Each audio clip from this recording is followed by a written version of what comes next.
working smarter rather than harder to promote our students' writing success and growth by using evidence-based practices. So let's begin. The outline, this is the outline of this workshop. I will talk briefly about why teaching writing is important, and then I'll talk so briefly about theories of teaching writing, and then I'll give or about 3/4 of this workshop will be based on explaining the approaches to teaching writing, including this workshop 3 approaches: product-based approach, number 2, process-based approach, 3, genre-based approach. I will be looking into each approach and what each approach means, what each approach involves, and in the stages in order to be implemented into your writing class. And also, I'm going to use some examples from my own writing class and from the book that most teachers in schools uses. That is Mega Goal number 4. Yesterday, I noticed that most students of you were fascinated with genre approach. That Mr. Abdulrahman talked about it. And for the sake of holding this fascination a little bit higher, I will show you how we can implement genre-based approach using some examples in this book. And then we will be closed the session with some final tips. So let's go to the next slide. So if we think that writing as a skill, it offers students a lot of opportunities and a lot of vital facilities that can help them succeed not only in their academic studies, but also in their own career and also in their other relevant aspects of their lives. However, sadly, students do not seem to understand the importance writing has in their own lives. Or they just do not want to understand it because they perceive that writing in English is far above their competence level. So if students are to be successful in school, at work, and in their personal lives, they must learn to write. This requires that they receive adequate practice and instruction in writing. As you absolutely agree with me, this skill is complex and it does not develop naturally. So what are the reasons for teaching writing? What are the reasons behind the importance of teaching writing? First, writing is more than graphic samples production. It's more than just produce some graphics, because those samples have to be arranged according to certain rules and convention and norms in order to form words. And these words have to be arranged to form sentences and so on. The second reason, writing is neither an easy nor a spontaneous activity. So as a rule, we do not write one sentence or even a number of unrelated sentences. We produce a sequence of sentences arranged in a particular order, and they linked together in a certain way. And because the way these sentences have to be put in order and linked together in a kind of a way, in a kind of a rule, they form a coherent whole, what we call it text. So they form that text. To form that text, that requires lots of thinking. So writing requires some conscious mental effort. We think out our sentence and consider various ways of combining and arranging them, and then we read and make some notes and draft, revise, and making several versions until we are satisfied with the final product. The last reason, writing for a reader, and this is very important. So sometimes we write for ourselves, for example, like a shopping list. But when you are writing for a reader in a mind, this involves another way. This involves encoding of a message of some kind. So we want to translate our thoughts, we want to translate our ideas into language for the reader to understand successfully. So these are the reasons that we have to take care or we have to give it to teaching writing. Now, let's go to the next slide. Researchers have developed many theories in order to assist learners as well as teachers, in order what? To cope with the process of writing. So theories of teaching writing are very crucial for the teachers. And they are crucial for the teachers because they're going to use those theory in a way or another in their writing classes. They will implement them in terms of approaches or in terms of methodologies. So what are these theories? According to Hodges, he talked about four main theories. One of the first theories used to explain writing is the cognitive process theory of writing. This theory is developed by Flower and Hayes.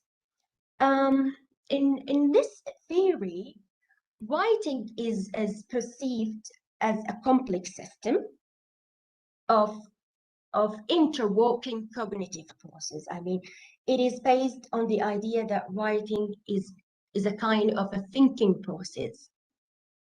And in order to write, according to this theory, in order for students to write, he needs or she needs to use the mental process such as brainstorming, planning, organizing, and it needs creativity. So in the cognitive process view of writing, students do not follow a linear process of writing, but they cycle through major steps of writing, as I told you, like brainstorming, editing, revising, and so on. Let's jump to the second theory, which is the sociocultural theory of writing. This theory is developed by Fokoski, who indicates that learners could learn about the world around them from those who have, or from those who are more knowledgeable, or from those who have a great mastery of language. Unlike cognitive process theory, sociocultural theory emphasize motivation, emphasize affect, feelings, emotions, and also emphasize social influences as what? As main components of the writing process. So how we can relate this theory to writing? Under the scope of this theory, writing is perceived as collaborative social activity in which poor writers, those students who are unable to write or are incapable to write, can learn more from those who are experienced in writing. By what? By collaboration, by interaction, and so on. Therefore, in your writing classroom, students need to collaborate with each other and teachers, and they also need scaffolding from their own teachers and even from their classmates. The third, let's go to the third theory. It's the socio-cognitive theory and self-efficacy in writing. This one is developed by Bandura. In this theory, the idea behind this theory that researchers have realized that students' beliefs about their own writing competence are more important, and they are very important to their writing success. So what I want to say here, if a student believes that he or she can form that wanted target, they will have the motivation, they will have the willingness, they will have the encouragement to develop that or to accomplish that target. So under the scope of this theory, students always develop their perceptions by looking at their past production. So when they want to choose a task in order to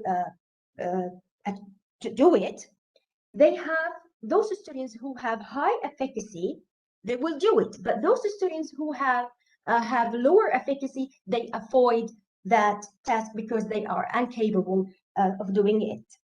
How we can increase students' self-efficacy? We can increase it by, of course, helping them in writing, providing them with effective writing instructions. Now let's go to the last theory, which is ecological theory, and this theory was proposed by Cooper.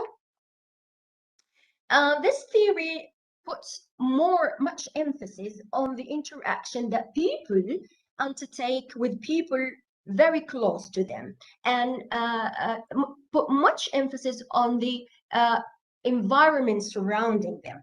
In other words, students are influenced by the social relations they encounter every day.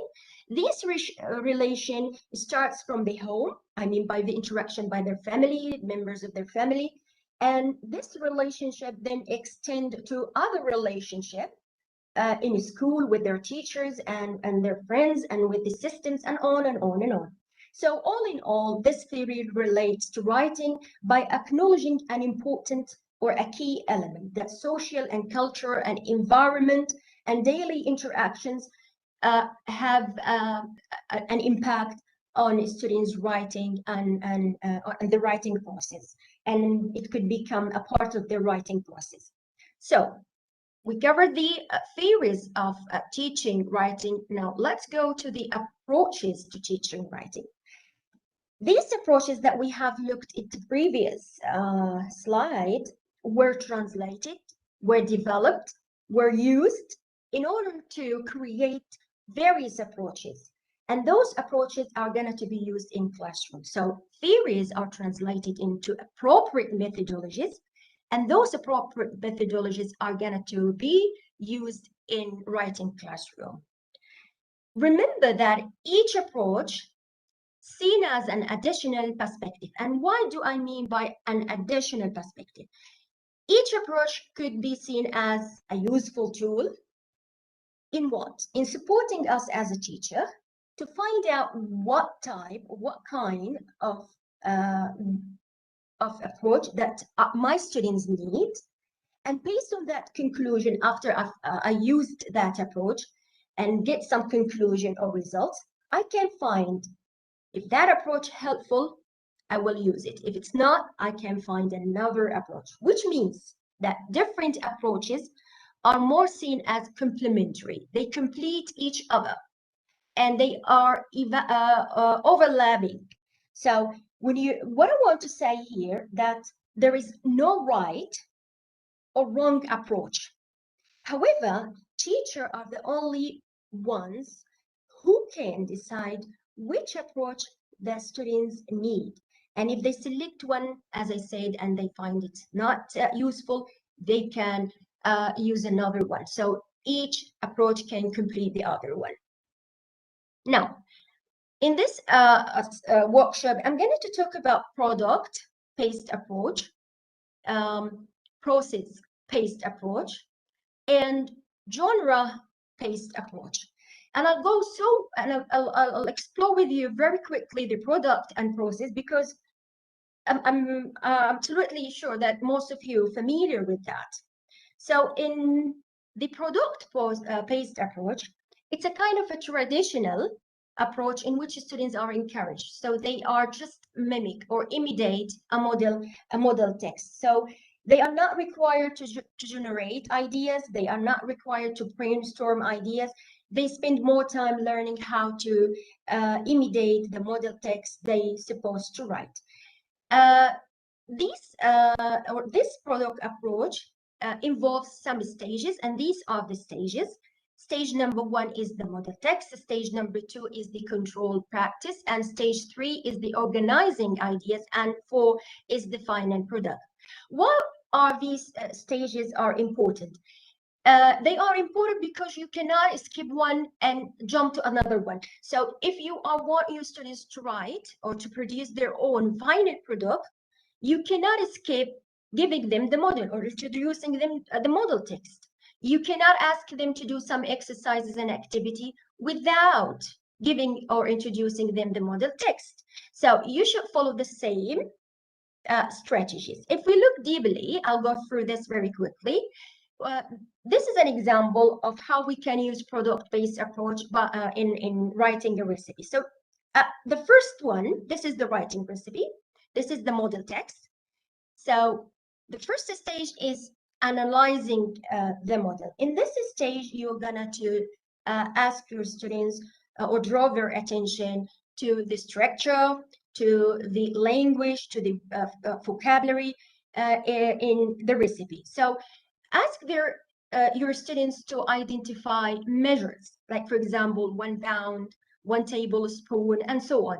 Ask them to identify the ingredients used in the model, for example, shrimp, cumin, and paprika. And also ask them to identify the cooking verbs, like for example, season, cook, remove, and so on. After that, we have the control practice. And this in this stage, yes, you introduce a variety of activities, and one sample of this activity is to ask students to complete to complete sentences by using one of those words. This is one type. Then we're going to look at a third stage, which is organizing ideas. And here students can think about the text they are going to write, and they can work in group. And here teachers provide support and feedback. The last stage is the final product. And also here you are asking the students to produce their own text, but it's essential that the teachers provide learners with feedback on their production. So we finished with the product-based approach. We're gonna to look at what type of conclusions that we come up with if we are using product-based approach. Absolutely, it helps learners develop analytical skills. It is less time consuming if you compare it with other approaches to writing that we're going to look at it later. It's less time consuming because our focus on the end product, whereas other writing instructions requires learners to focus on the way or the path they should take in order to produce their text. However, it is like spoon feeding. So in this approach, students are not taught how to use language creatively, and the only use of language is the manipulation of fixed patterns, and the learning is done by imitation. So it's like spoon feeding. So reflecting on my own experience as a teacher, I can recommend this approach for younger learners or beginners whose their English language proficiency very poor, and they know not many grammatical structure, not many vocabulary in order to produce a piece of a writing. So we've done with the product. We have now to go to the process-based approach.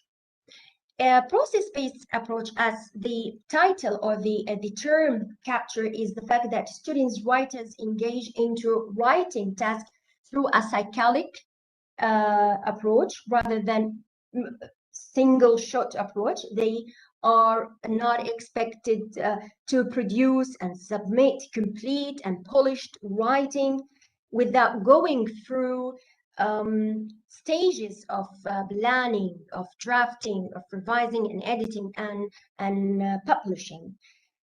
So unlike the previous approach, the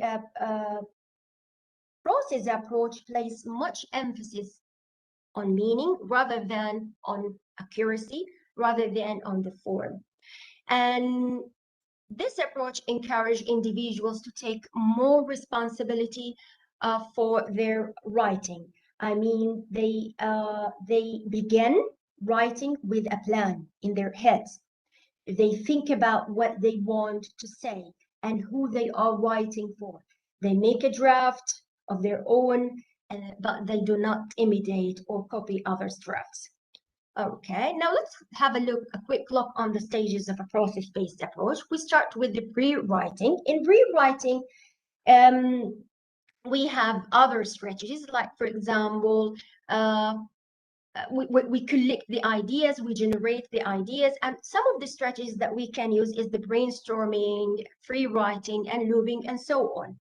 One of strategies in free writing is the free writing. Free writing, I love this strategy in the early stages of writing. If you can look here in the free writing, I give you some time to read some examples done by my students. So look at the first one.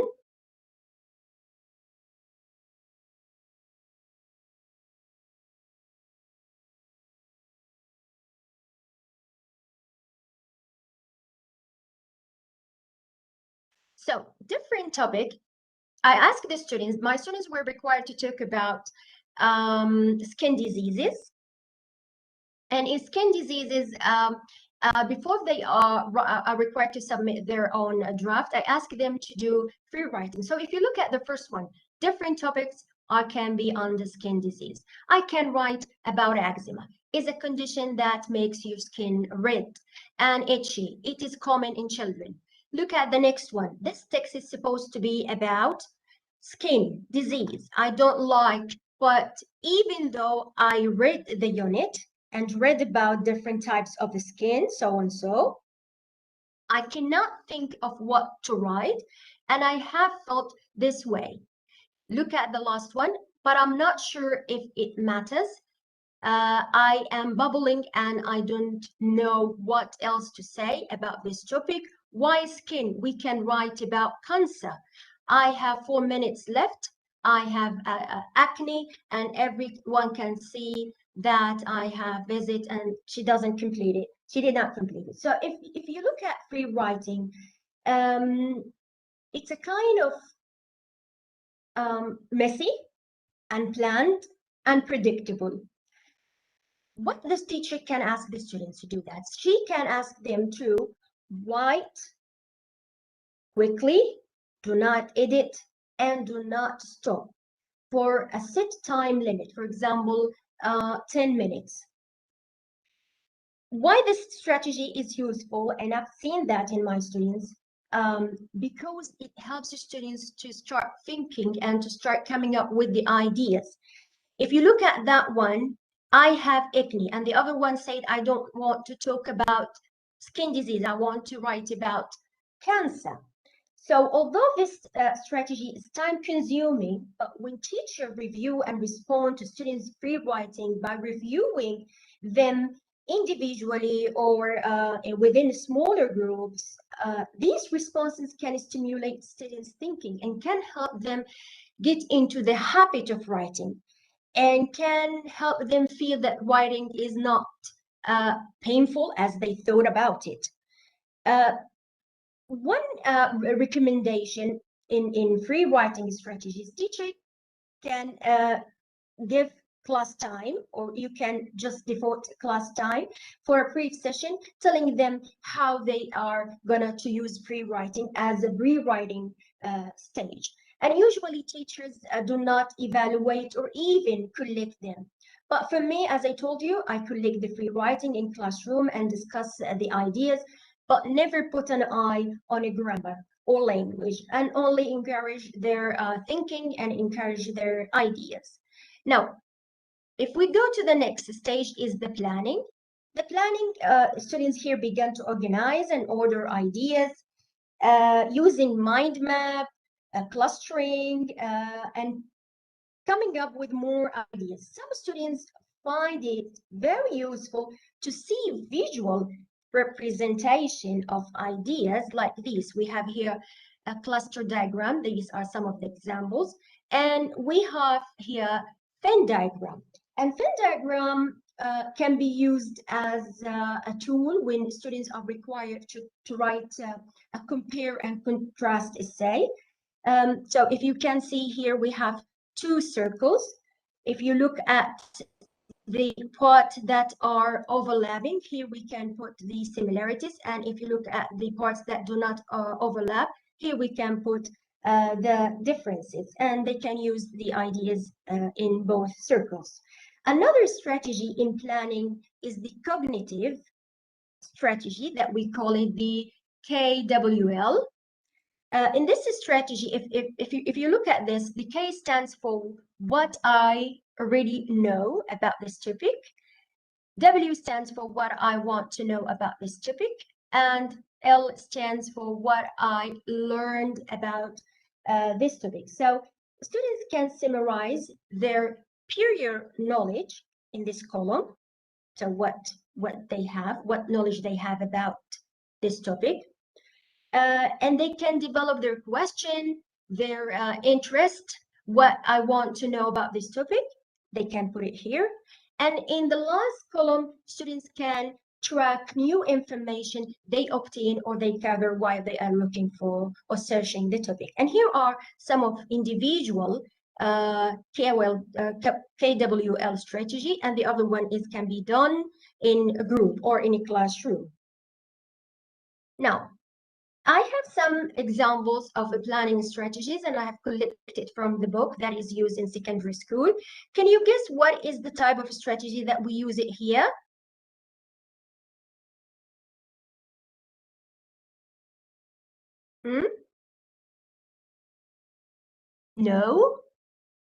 No, it's not. No, it's not KWL.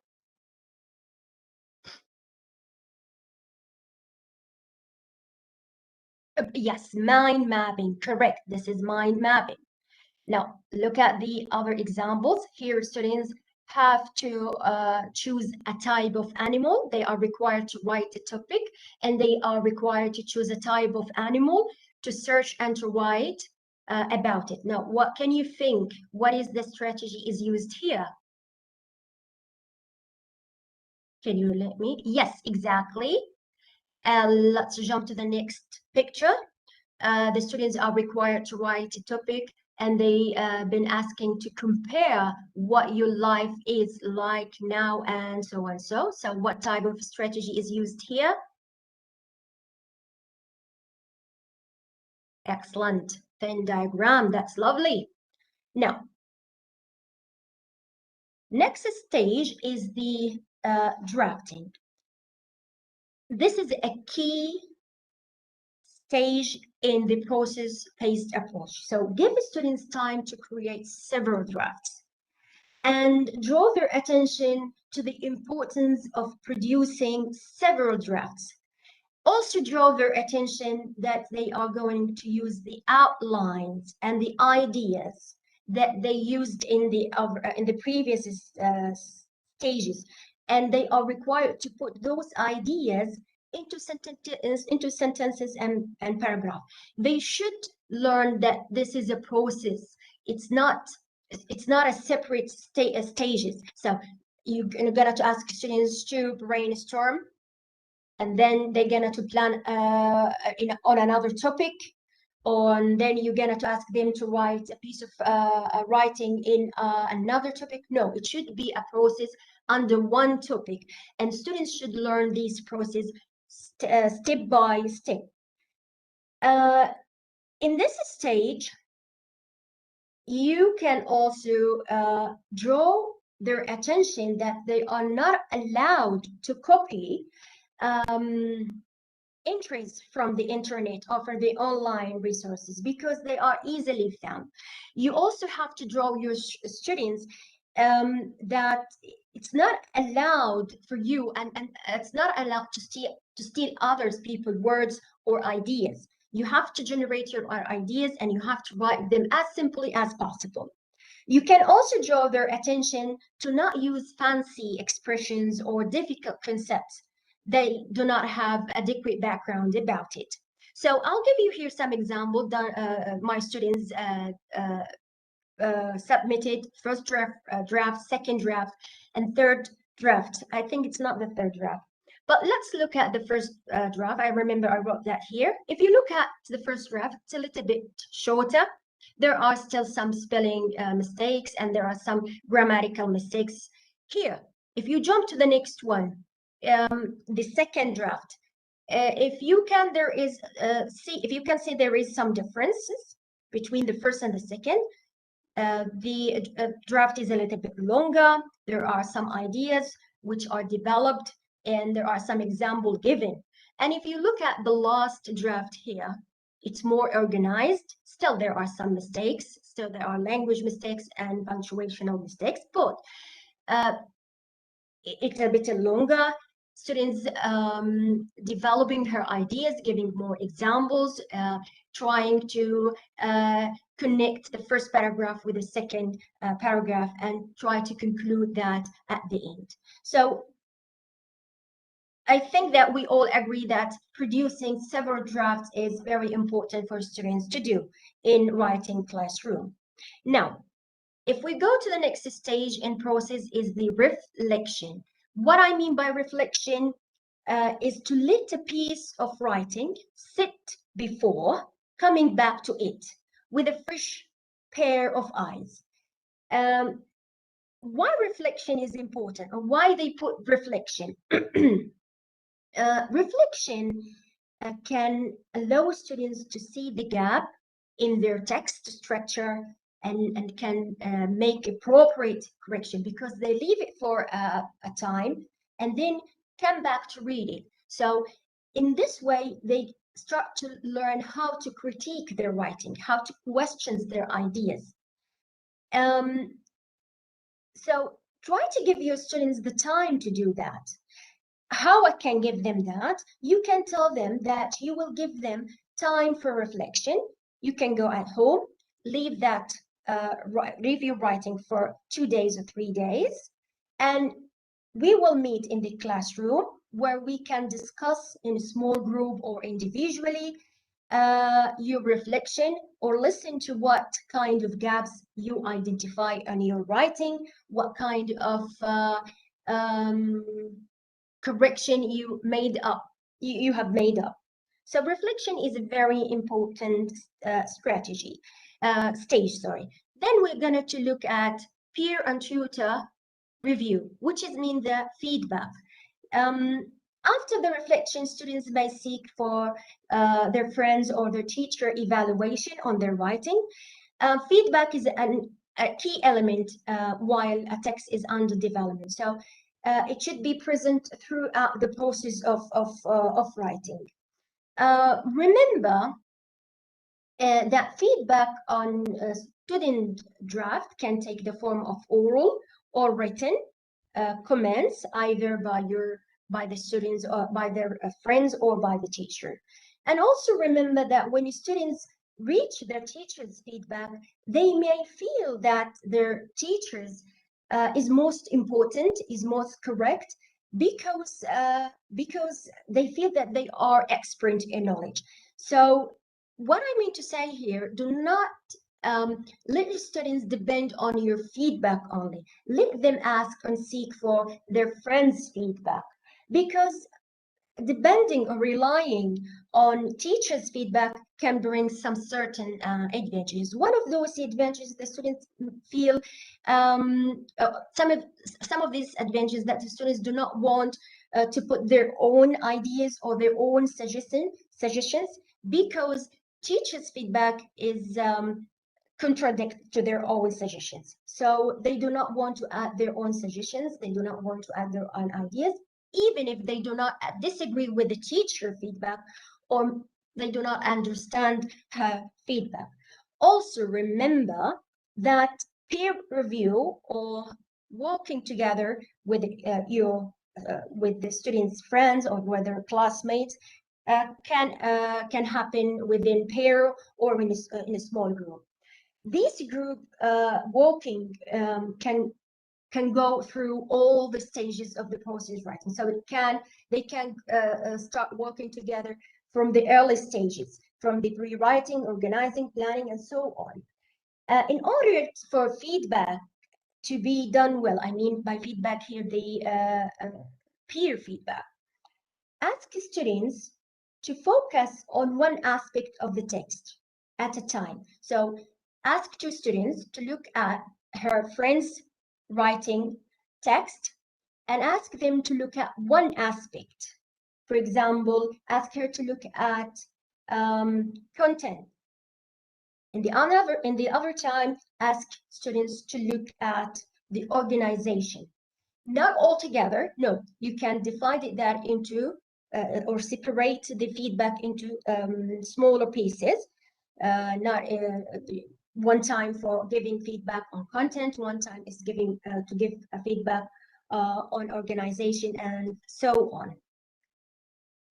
Now, after the peer review, peer and tutor review, we can go to the revision, where the students are now developing and clarifying their ideas and developing the structure. If they are not satisfied with that, they can go again to the drafting, to the planning, drafting, reflection, and so on. Or they might think that they need more ideas to be generated, so they can go to planning, drafting, reflection, and so on.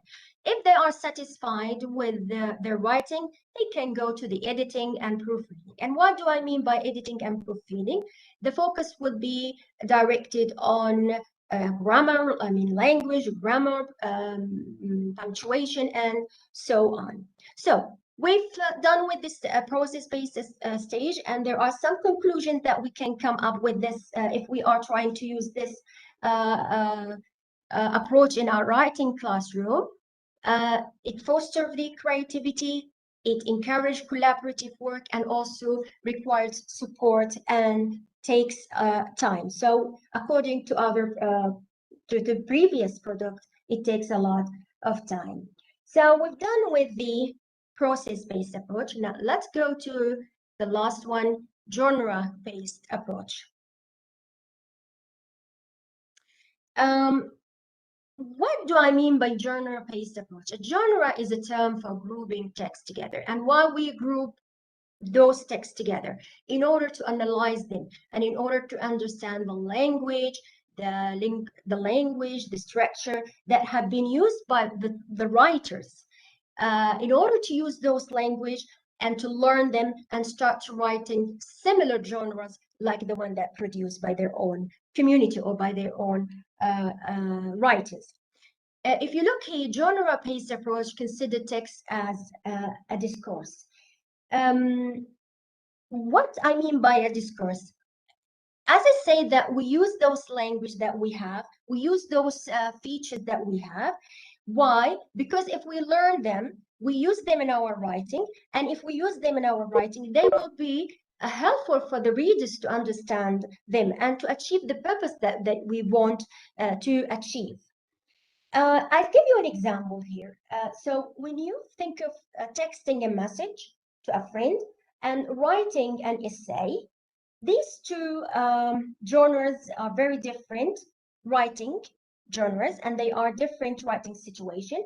A text message, you communicate the ideas informally, and the background information between the sender and the receiver are familiar, because it's common, because the sender and familiar share common knowledge and experience. But unlike essay, here you have to use different characteristic. You have to use formal tone. You have to use structure. You have to use particular language in order to explain your ideas and to provide examples and to use sentences and to complete them and to form a text that can be successfully understood by the readers.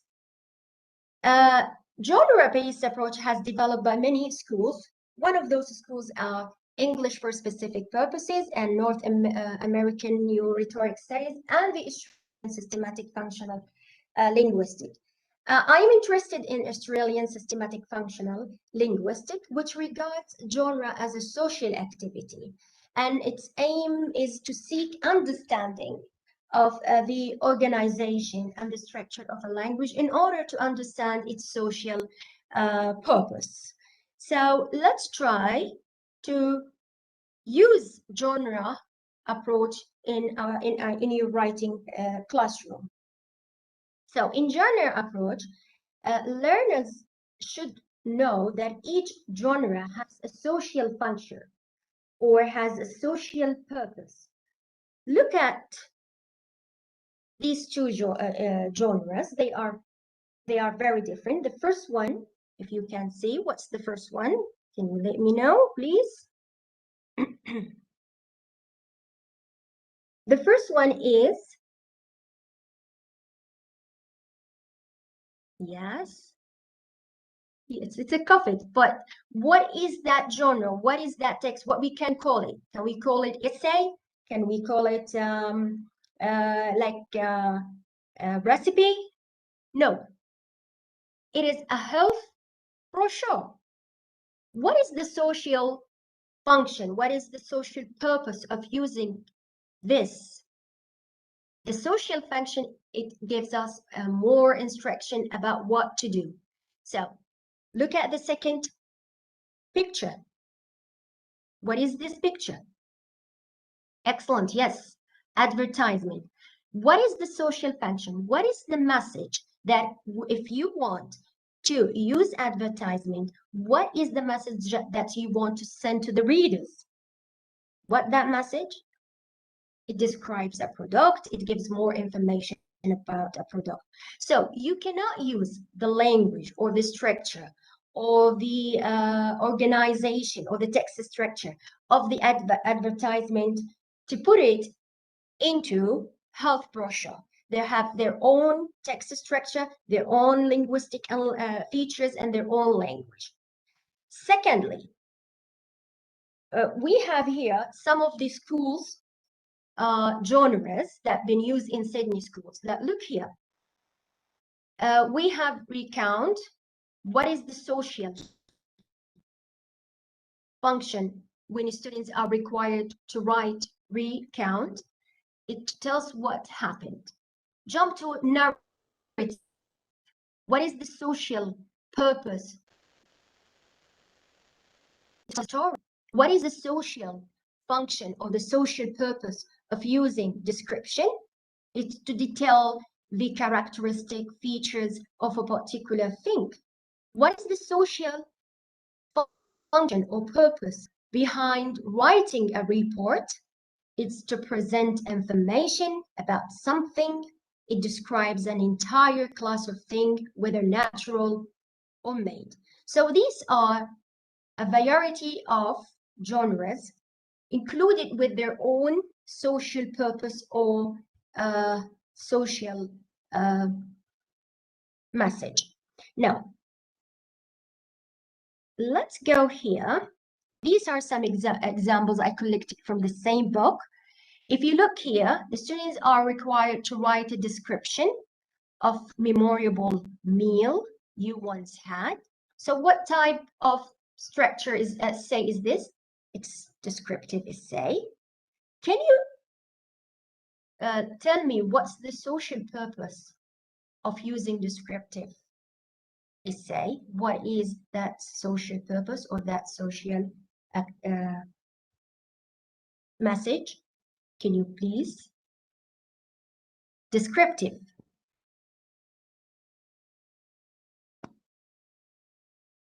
It details the characteristic features of a particular thing, so it gives more information, describe things in detail.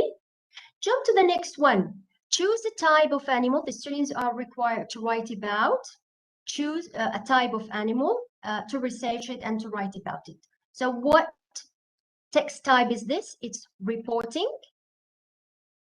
What is the title, please? Facts. Information, yeah. Lovely. Know about herself, yeah. So it presents information about something. Now, jump to the last picture. On an important decision you or your family member has made. What's the text type? Is the narrative essay. And what's the social purpose behind writing narrative? Please tell me. Entertainment, yeah, right. Oh, sorry. it tells a story. Yes, or not family event. Yes, that's correct. So it tells more, give us information, stories, comments. Yes. So let's look to the second important thing. Remember that in genre approach, each text has its own generic structure.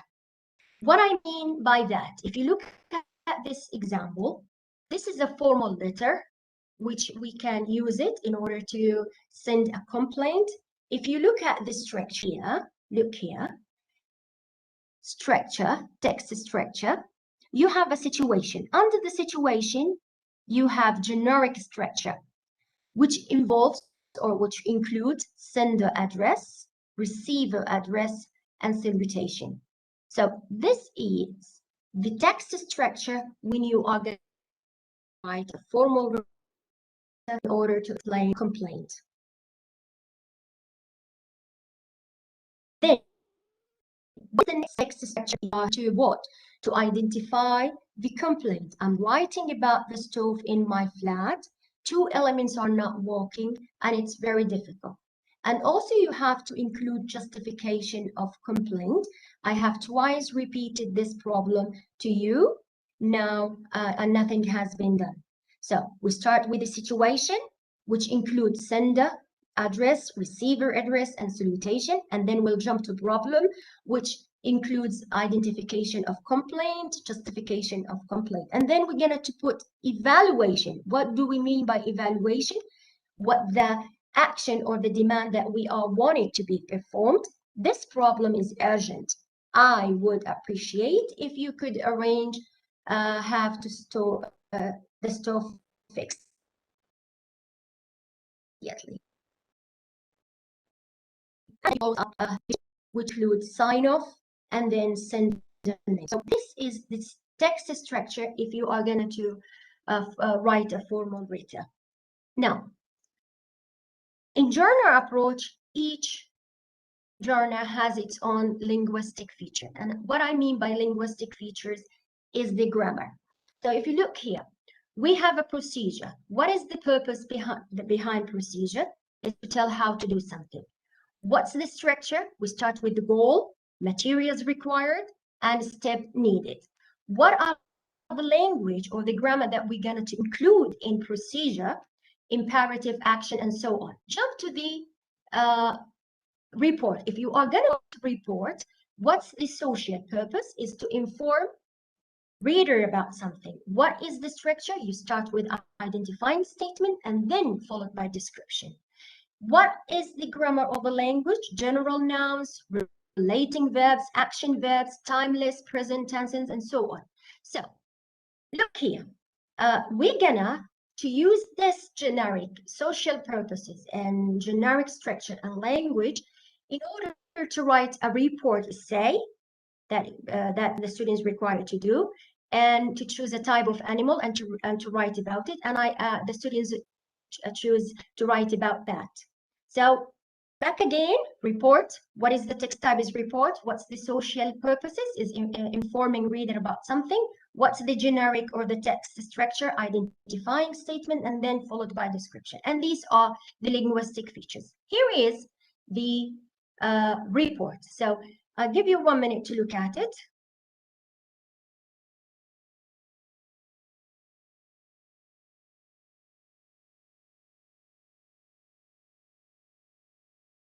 So bats are eukaryotic animals. They live in dark and sleep in the day. There are different types of bats. There are long-nosed bats, mouse-eared bats, and lattice-winged bats. So we're gonna use this text according to the identification of features in reports. So what is the social purpose? What's the text type first? It's report. And what's the social function? Tells us about something or what something is like. And then we gonna to look at the structure of writing report.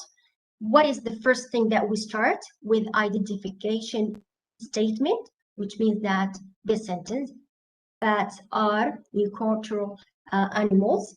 And then What is that description followed by? They live in dog and sleep in day. What is the language? What's the grammar? The grammar is what? It's present tense. Now, we cannot get to look to this example, which is a bit longer, the same example. So we start with identification statement, and then we describe this statement in more details. And another identification statement, there are different types of bats. You are going to follow that by more description, describing what are the types. There are long, there are mouse-eared bats, and lattice-winged bats. In the second paragraph, you start with another identification statement. What is that? Bats vary in color. And then followed with the description. What is the description here? The area surrounding limb prunes is lighter in color in some pads. So you are describing why they are, what there are different colors, why there are vary in colors. So this is the way that we use genre in writing.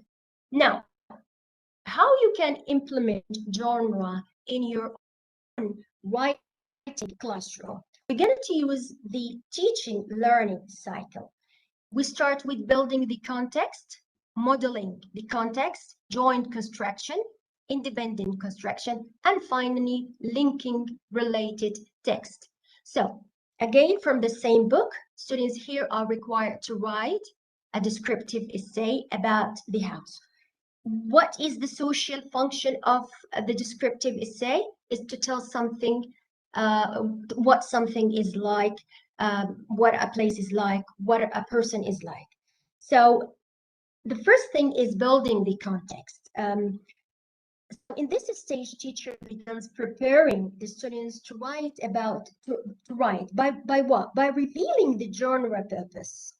And also by sitting in, by showing them in which setting this text is used. So what is the social purpose?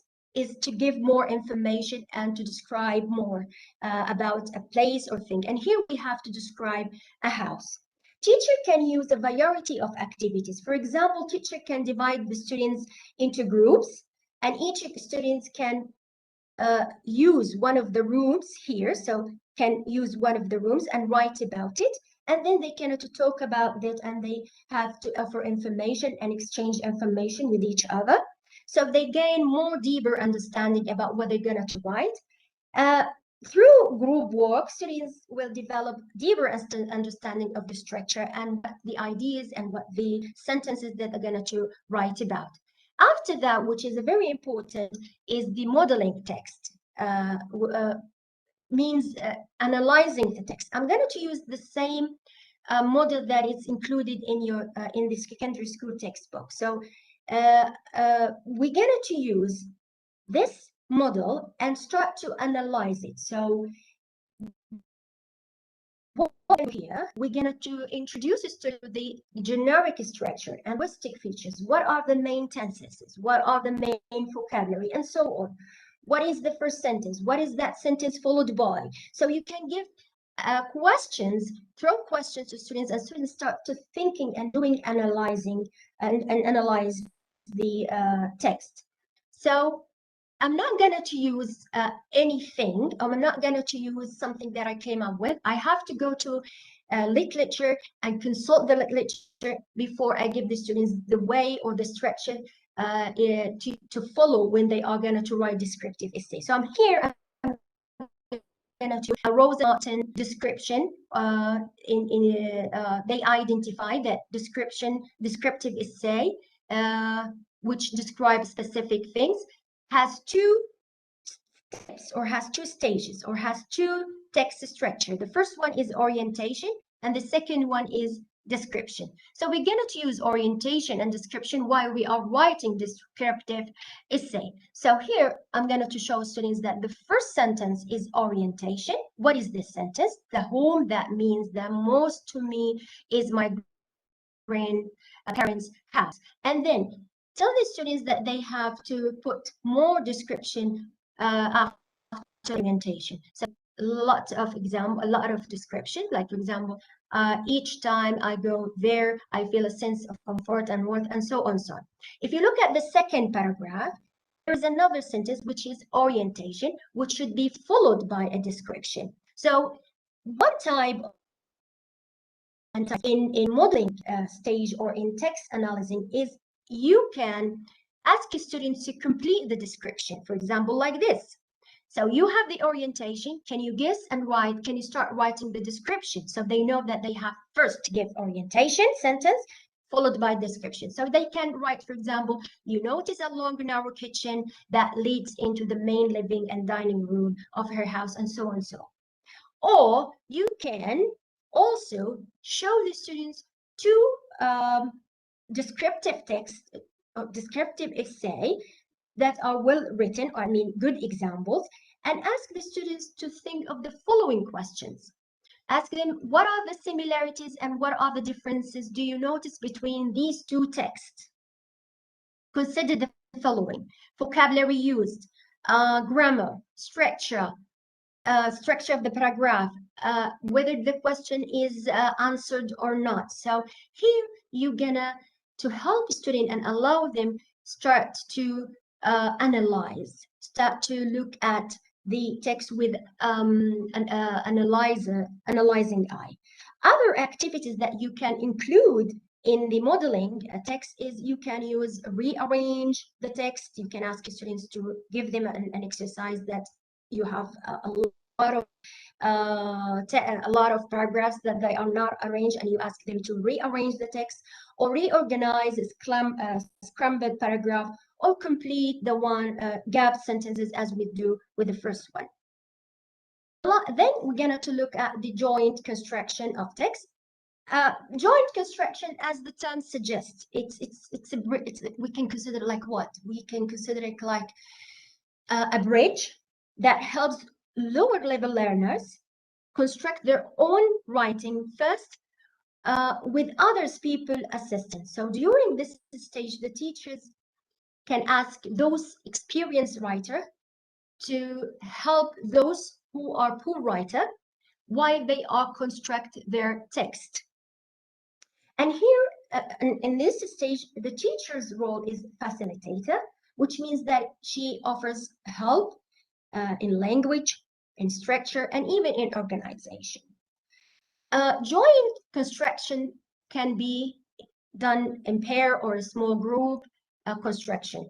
And one of the recommended activities that teacher can use is to ask students, and I am using it. Sometimes I ask students to read the writing loud out in front of the class.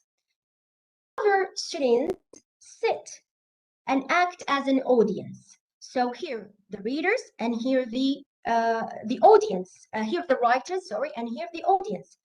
Those audience are supposed to offer some suggestions, some feedback to the writers.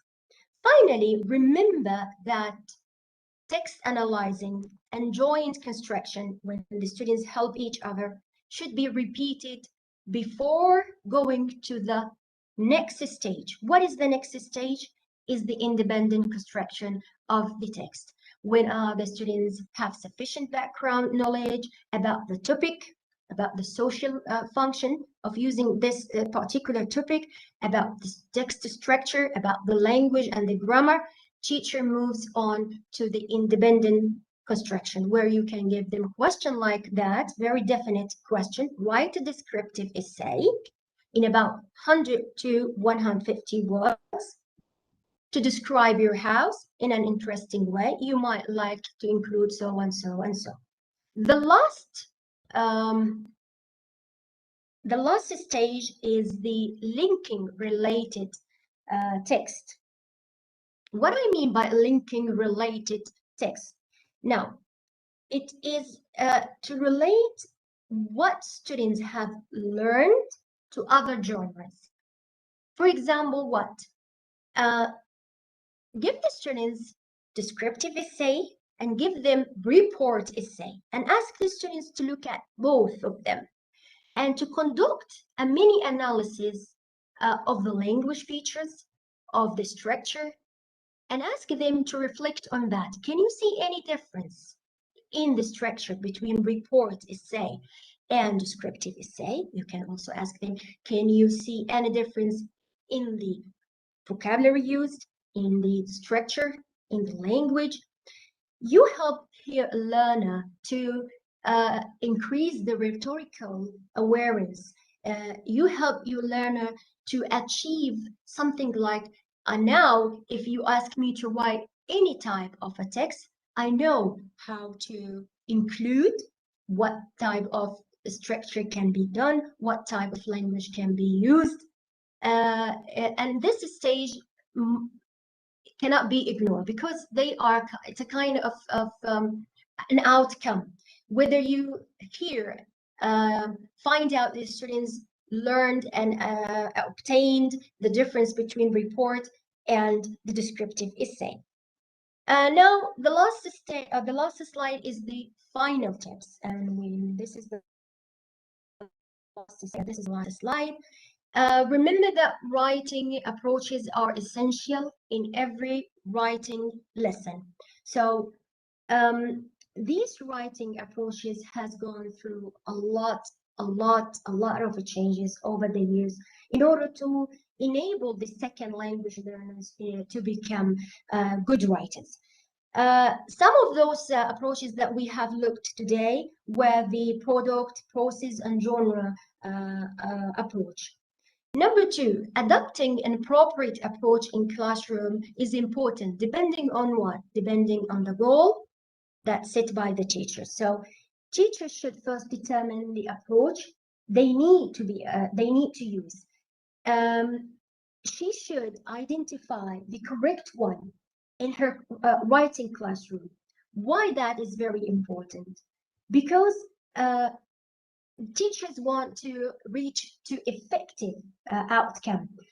Suppose, think that if a teacher chooses a non-ideal approach, that would lead to a difficult experience on the students and cause disappointment to the teachers and even to the students. Why it causes disappointment to the teacher? Because she has done a lot of hard work and put hard work in planning and in teaching, but there is no goals achieved. And even the students, there is no learning achieved. In other words, it will motivate both teachers as well as the students. So adopting an appropriate approach in the classroom is very important, depending on the goal that the teacher wants to achieve. So for instance, or in another way, younger learners with very limited proficiency should be exposed to product-based approach, as they need model, as they need example to begin with their writing genre. So start with them with the product approach, and then when they get more higher level, that you can start to introduce the process approach and then to the genre approach. So without an approach, the writing classroom will move into multiple directions with no goals achieved. Finally, try to look at different types of approach when you start to write, when you start to teach writing. For example, expose the students to all these various methods. This will give the students an idea about different types of writing, different types of techniques of writing, and then give them this will give them the opportunity to identify and to use and choose the correct approach when they are going to write a piece of writing in the near future. I think that we finished. Thank you so much. I hope you find this workshop available, and I hope to see you in another sessions, and happy weekend.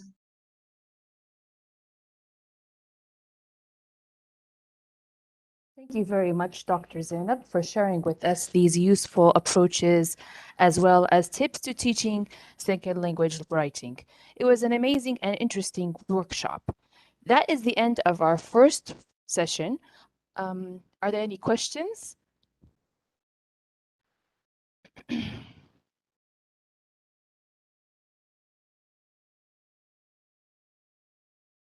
All right.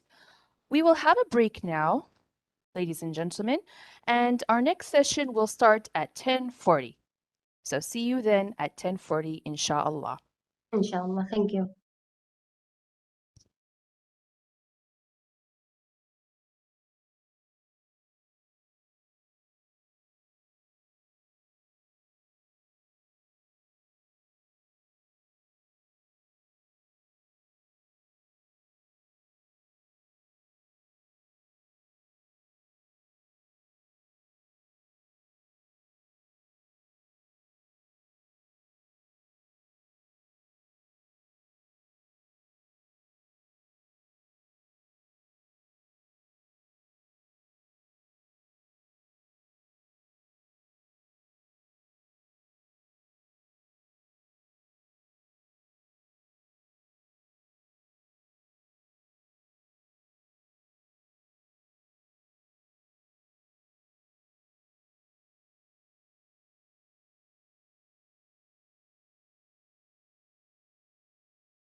السلام عليكم ورحمة الله وبركاته.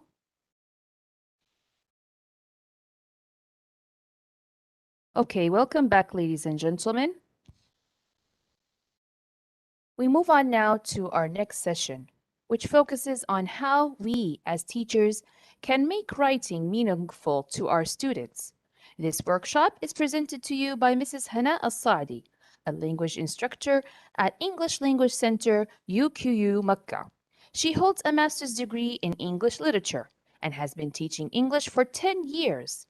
She is interested in improving English teaching and creating a motivating and engaging environment for students.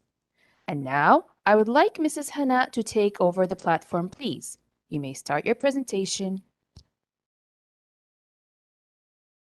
Thank you so much, Mrs. Zahra. Assalamu alaikum wa rahmatullahi wa barakatuh. Is my voice clear? Yes, it is clear, dear. Okay, great.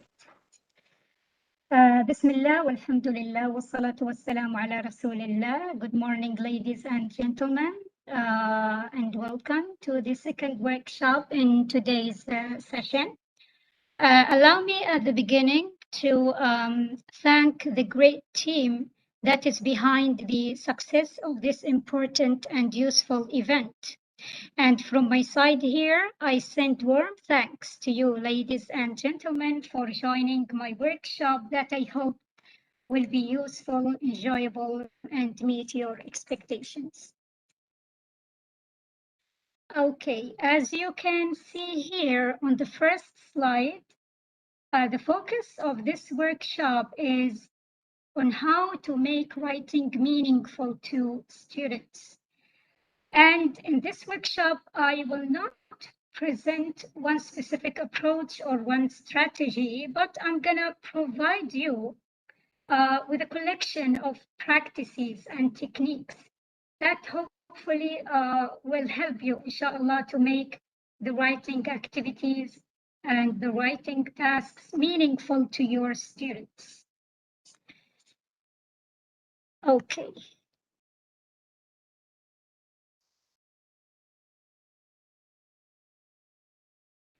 The workshop is divided into three main parts. Okay. In the first part, the emphasis will be on what does meaningful writing mean? So when you hear this expression, meaningful writing, what does it mean? The second part is going to be about why is it important to make writing meaningful to students? What are the benefits that students get when writing activities are designed to be meaningful to them? And the third part here will be on how can teachers make writing meaningful. And this, in my opinion, is the most important section in the workshop because I'm gonna talk about the practices and the strategies that teachers can apply to make writing meaningful to students. Okay. But before we go any further, let me ask you these questions. Since you are all, maybe most of you are English teachers or interested in teaching English, and I'm sure that you have a good experience in teaching different skills, the different skills in English, including listening, speaking, reading, writing, grammar, and vocabulary. Here I have a question for you. What skills do you like to teach? Please, in the chat box, use the skill or skills that you enjoy teaching, that you like to teach. You can choose more than one. Okay.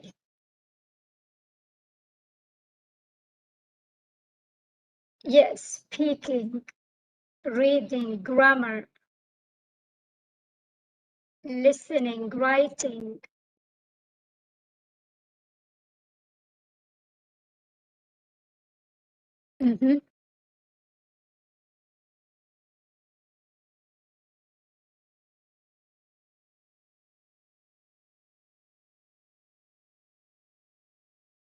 Okay. Interesting. So I think that the majority of your comments, I can tell that the majority of your comments maybe like teaching grammar, speaking, reading, right? Yeah, but only a few seem to prefer teaching writing. And this, by the way, is consistent with what many studies have proved, that for many teachers, teaching writing is the least favorite subject. And how to develop students' writing competence remain an urgent task for English teachers. So many teachers, they say it frankly, they consider teaching writing to be challenging or hard. Why? Here the word urges, what does it mean?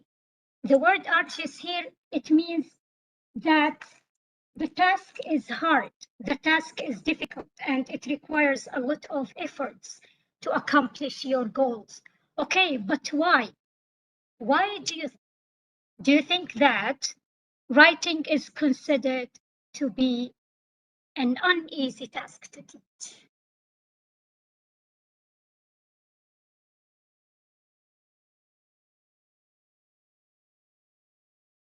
Yeah, because maybe they do not write, yes.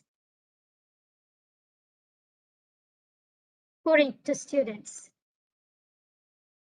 Yeah, limited, let's say, lexical knowledge and yeah, it depends on all skills. Yes, excellent.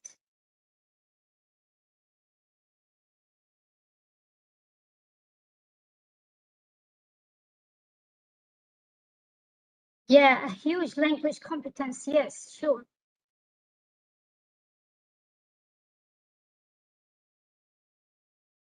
Yeah, it requires many energetic soft skills. Yes, excellent. Yes, and it is a productive skills which requires more faculties. Yes, excellent. Yeah, it is time consuming, yeah, for the teacher and for the student also. Okay, excellent. Thank you so much for your valuable opinions. Okay, in addition to what you mentioned here, let me just quickly shed light on some reasons that make teaching writing a little bit, let me say, difficult. Okay. Here, why is it uneasy to teach writing? In addition to the reasons that you mentioned, here, writing is a complex process which requires many stages and different skills. Yes, there are many stages before that the student should follow before he or she reaches the final product. And also, writing requires different skills, including mechanical skills, like, for example, clear handwriting, like good spelling, like capitalization, punctuation, word choice, and also a good structure. And there are also organizational skills, cognitive skills, communication skills, etc., etc. Okay, so writing is a complex process. Number two is related to the students' negative attitudes towards writing.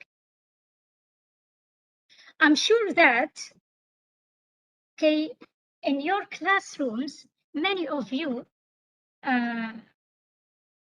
in the educational field come across some of these complaints about writing. I don't like writing. I don't know what to write about.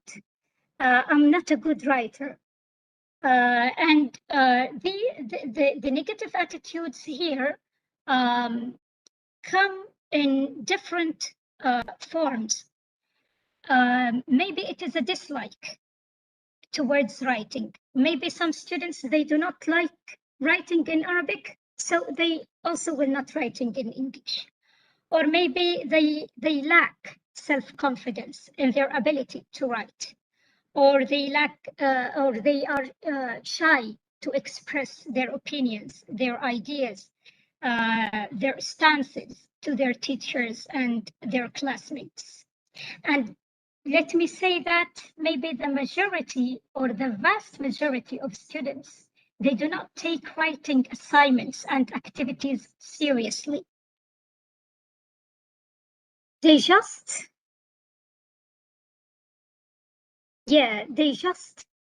view writing as just a laborious school hoop to jump through rather than a useful skill worth developing. And we, teachers, our role here is to do our best to change this mentality. How? Through making writing tasks meaningful to our students.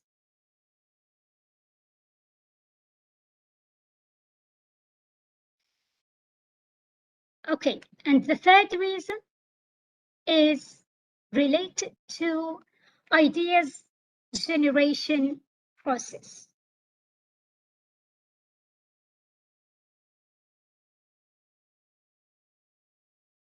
Okay,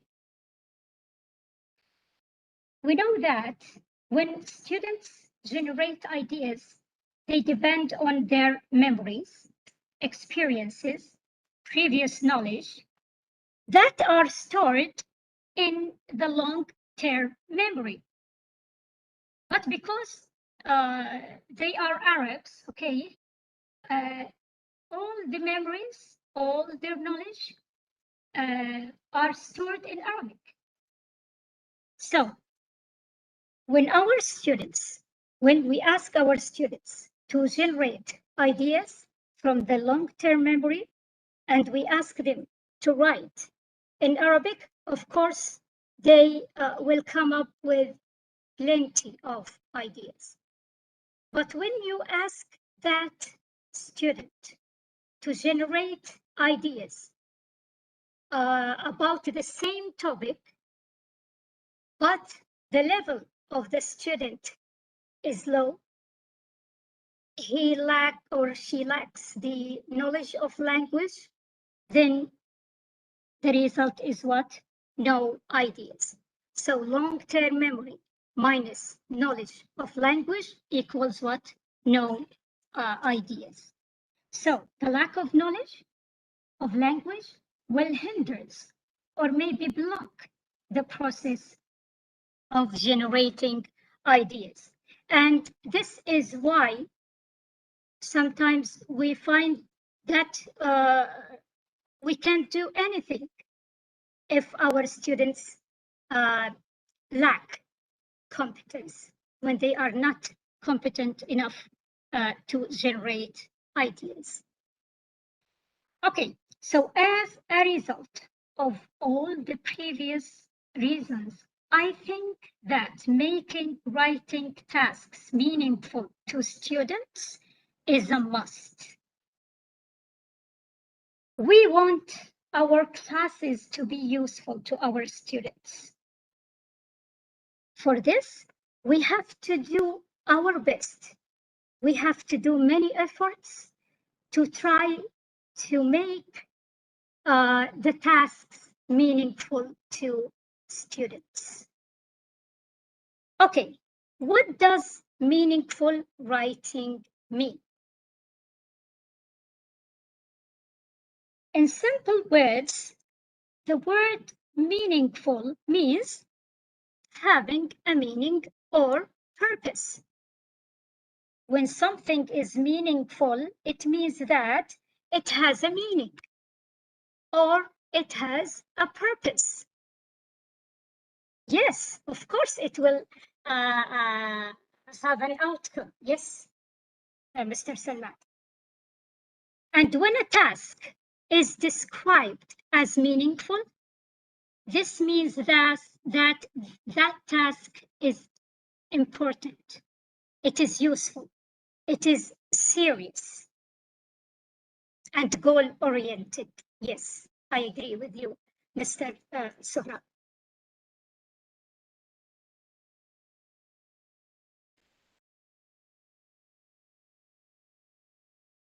Okay, and when the tasks or activities are designed to be useful, to be important, and to be serious, I am sure that our students will get the most out of them.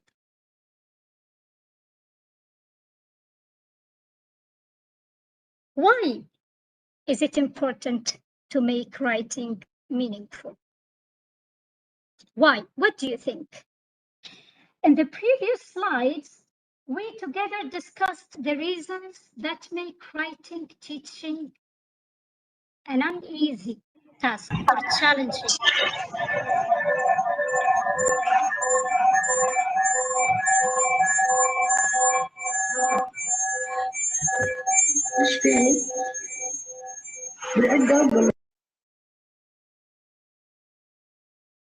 Now it is better, okay. Can you hear me now? Can you hear me? Yes, okay. Sorry for the interruption. Okay. Now, tell me. Yes, as I said in the previous slides, we discussed the reasons that make writing teaching uneasy or challenging. In this part, we will cover what are the benefits that students and teachers get from making writing tasks meaningful. Come on, what do you think? Motivation, excellent. Yes.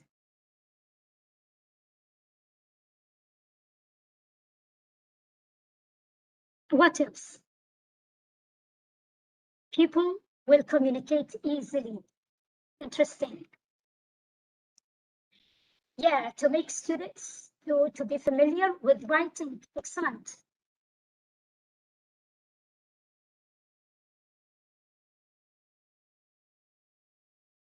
Okay, makes writing important and useful. To pursue higher education, yes, this is what we teachers look for. We want to do something that will be useful to students, even in their personal life, even after they graduate. Yes.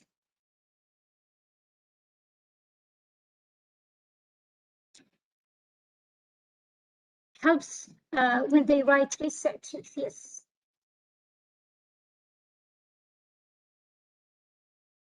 They will enjoy and they will understand, yes.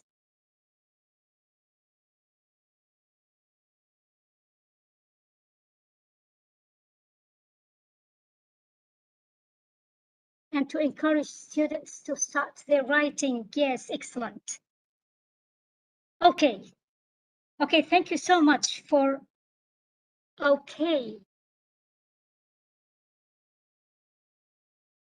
To visualize the real world, yeah, I like this. To convey their feelings clearly.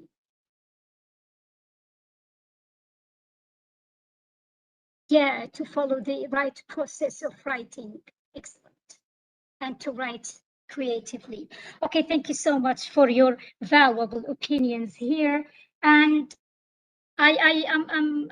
I'm sure that I cannot say more, but anyway, let me show you what I prepared for you.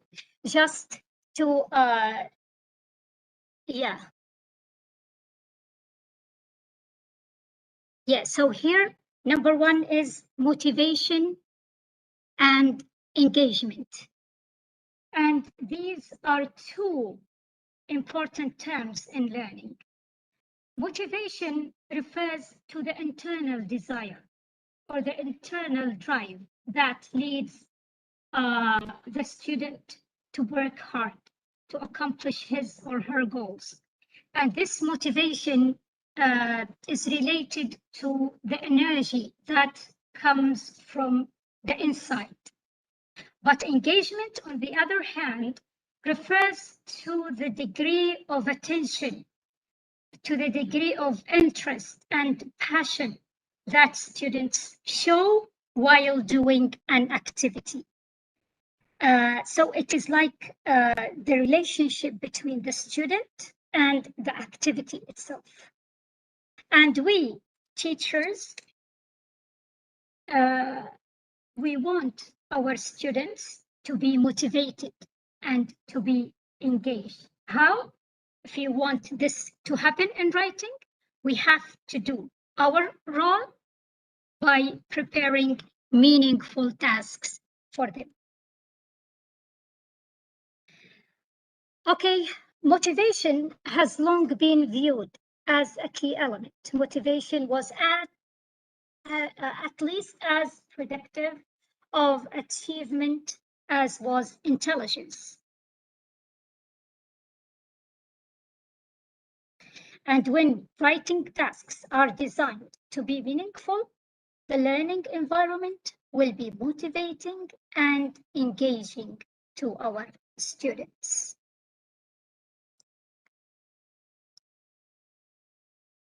Teaching, okay, this is the second point here. Why is it important to make writing meaningful? It is related to the importance of teaching writing in general. That teaching writing fosters the acquisition of many skills. Okay, so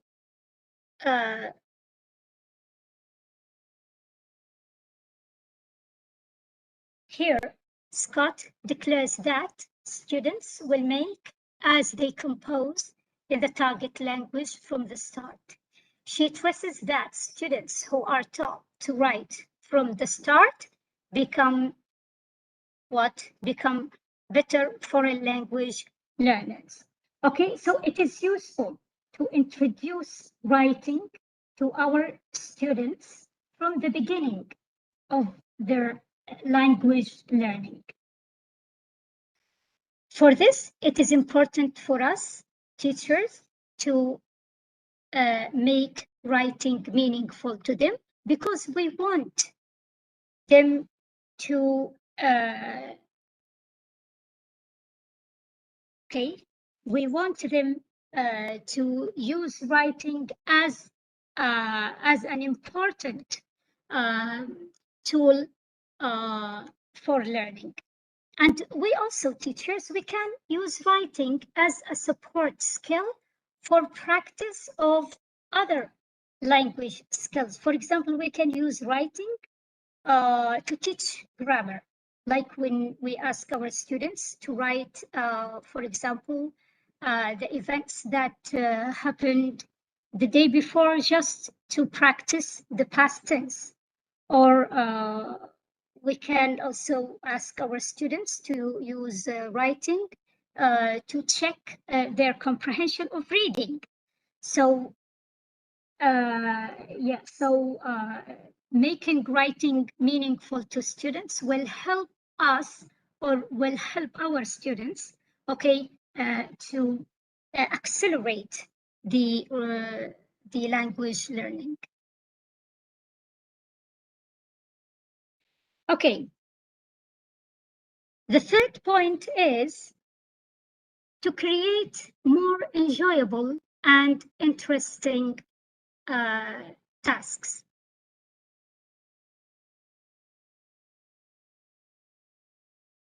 Okay. Here, this is important, especially with students of low level, because students who is low in English, okay, when they write something, they tend to focus more on form rather than on meaning. And what they write usually is memorized words and repeated patterns. So here, writing will be like something boring. It will be dull. It will be like routine. So when we changed the tasks to be meaningful to our students, of course, the tasks will be more enjoyable and interesting.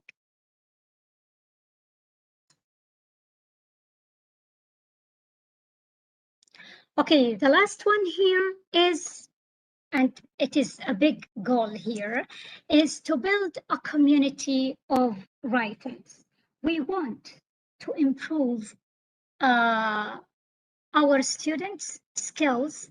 We don't want our students to say that they learned how to write by copying others or by developing writing in the workplace.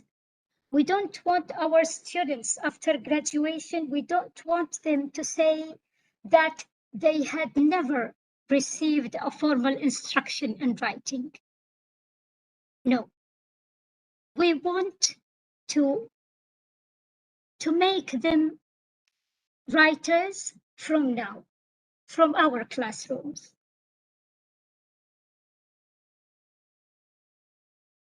And here is a couple of tips on how to build a community of writers. Number one is to encourage your students to read a lot.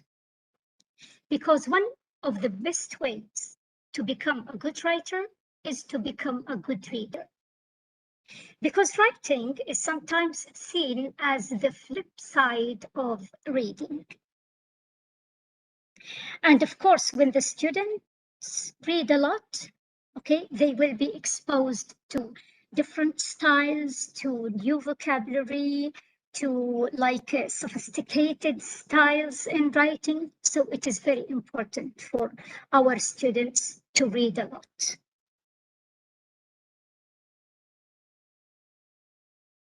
The second tip that we want, if you want to build a community of writers, is to encourage your students to keep a writer's notebook.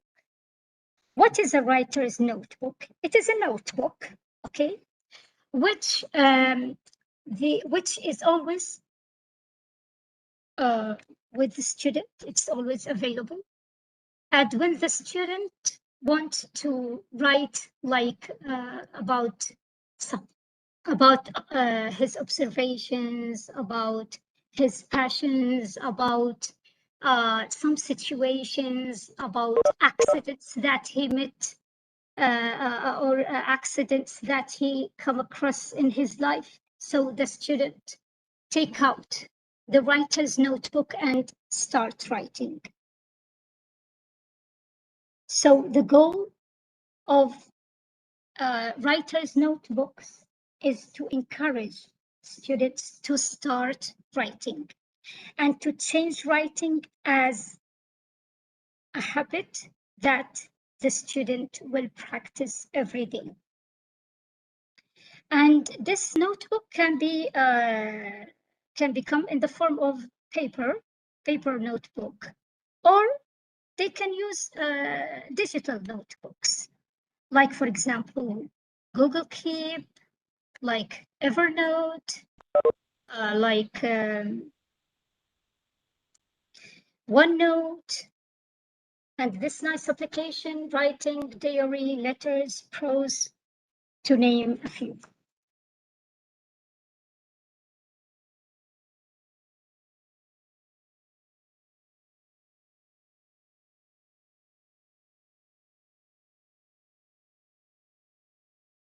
Okay.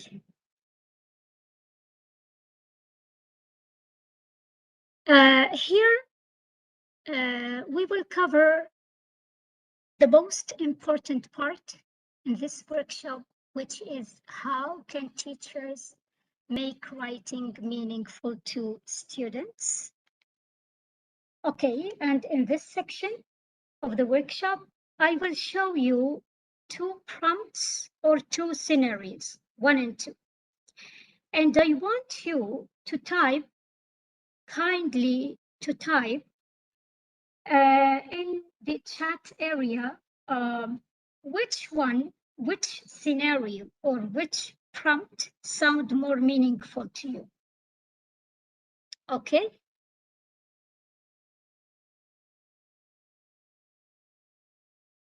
Okay, good. Okay, here is the first scenario. It's like a dialogue between a teacher and a student. Yes, take your time to read it.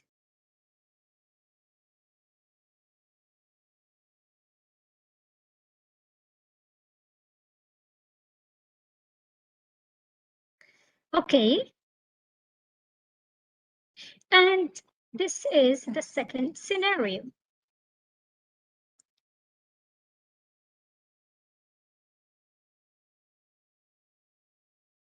And tell me here, how does the teacher make the writing meaningful to the student?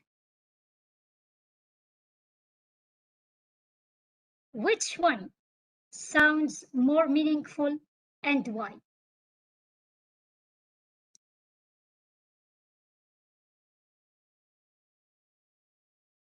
Yes, excellent. The second. Yes, the second. The first one is correct. Okay. But the second one is more meaningful. Why? Because here the teacher, when the student said, when the student says here, I don't have a computer, the teacher says what? Do you have a mobile phone? Then the student says yes. Then the teacher says, great. What do you use it for? Then the student says what? For many things, I guess. Then the teacher says what? Interesting. Then write about the uses of your mobile phone. So what is the technique which that the student the teacher applies here is personalization. Personalization. And personalization here is, let me say, at the core of meaningful learning. What does it mean to personalize the writing task? It means that the teacher modifies and customize the writing task for each student's strengths, needs, skills, experience, and knowledge. So try to help the student to find connection, personal connection between the student and the topic. In this case, the task will be meaningful. The task will have meaning in itself.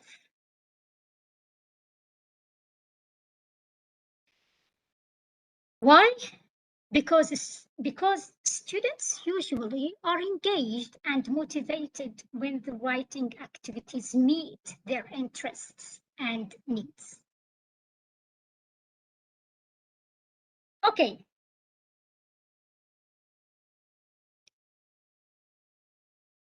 But I know that it is impossible for us teachers, especially when we are dealing with adults, sometimes it is impossible to know the interests or the strengths or the needs of our students. So what can we do here? We have to encourage the student to find himself, he himself or she herself, to find personal connections between her life, her society, her family members, let me say the current events, and the topic. Okay, so finding connections between the topic and the students' needs, the students' interest, will help us to make writing tasks meaningful. We have to quit that model, one size fits all. We have to quit it, because we have to treat our students as individuals with differences, with different needs, with different interests, and with different knowledge, of course.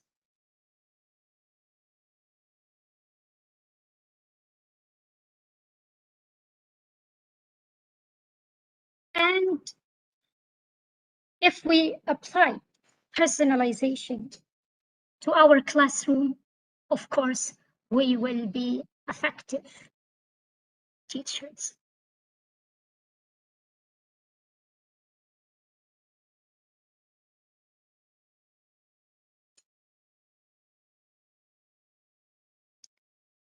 Okay. The second technique that we can apply in our classrooms to make writing activities meaningful is authentic writing. What do we mean by authentic? Yeah, excellent. Real. Yeah, authentic means real. So authentic means beyond the world of the classroom. And authentic writing is real world writing, or writing that is real.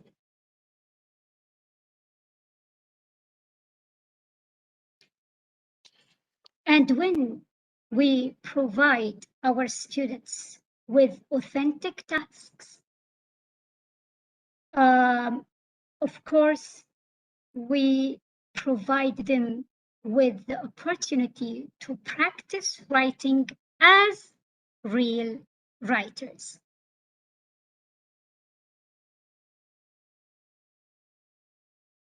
So, an attempt to model writing in everyday life and what real writers do within the writing process. How can we change, or let me say, prepare authentic tasks for students? By making sure that the writing task includes 3 components. What are they? Purpose, audience, and context. Purpose here refers to what? It refers to the goal. Purpose here, it refers to the goal. You will not find a real writer who writes without having a goal in mind. Audience refers to the reader. A real writer should have a kind of reader or audience in his mind, even if the reader is the writer himself. The last one is context. And by context, we mean the situation of the reader or the writer, the time, the place, or the circumstances. If you provide your students with these 3 components, then you will give your students the chance or the opportunity to practice writing as real writers do in real life. Look at this prompt. Write a thank you letter to your teacher at the end of the semester. Here, what is the goal? What is the purpose?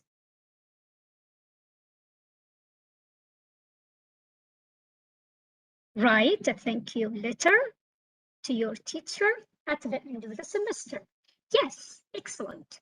So here the purpose is to thank the teacher, or to thank, yeah, to thank.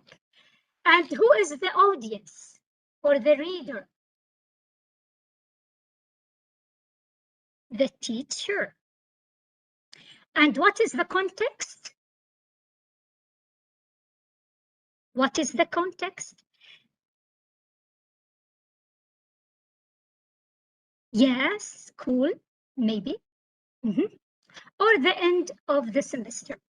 So when the student works on a prompt like this, okay, believe me, he will or she will write just like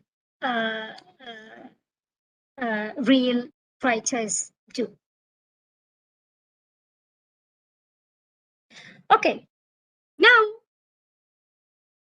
I'll give you two prompts and I want you to decide which one sounds more meaningful, which one is authentic, let me say.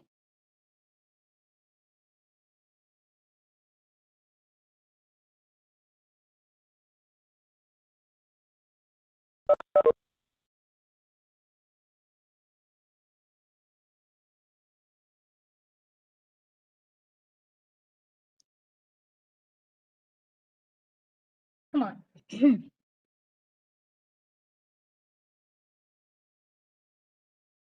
In the first prompt, you are inside the car. It stops frequently because of the traffic jam. This is the context. Write a text message telling your friend that you will be late. What is the purpose? Okay, to write a text message telling, okay, that I will be late. And the audience is my friend. But look at the second prompt. Okay, the first part is the same. The context is the same. But then here, write a text message says that you will be late. Okay, now if you ask your student to write a text message says that you will be late, okay, then the student will be confused. I am writing to whom? Who is my audience? Who is the reader? This is not real writing, right? Okay, excellent. So purpose, audience, and context are maybe the most important or common elements that will help students to write authentically. Here about the benefits of authentic writing. Teachers that use authentic writing activities find that their students experience greater growth in the ability to write and comprehend new genres, because now they will write a letter, a thank you letter. Then they will write an email. Another day they will be writing like a descriptive paragraph or informative paragraph. Okay, so you will give your students to practice new genres, many genres, not only a normal paragraph. Also, students themselves. Students enjoy writing that purposefully engages them with the real world and is therefore authentic. and do not enjoy writing that they perceive as merely schoolwork.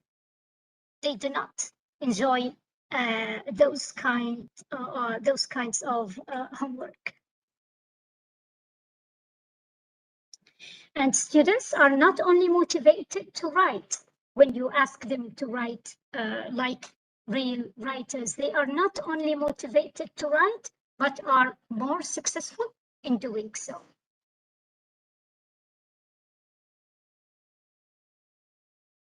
Okay. Here is another, or let me say other two prompts. This is the first one. And here is the second one. Please tell me which one sounds more meaningful to you.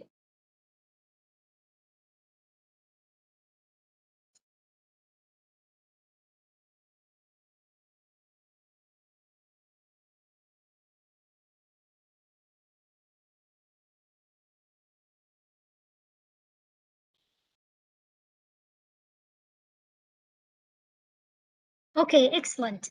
Yeah. Yeah, most of you, if not all, agreed that the second one, the second prompt, sounds more meaningful. Can you tell me why?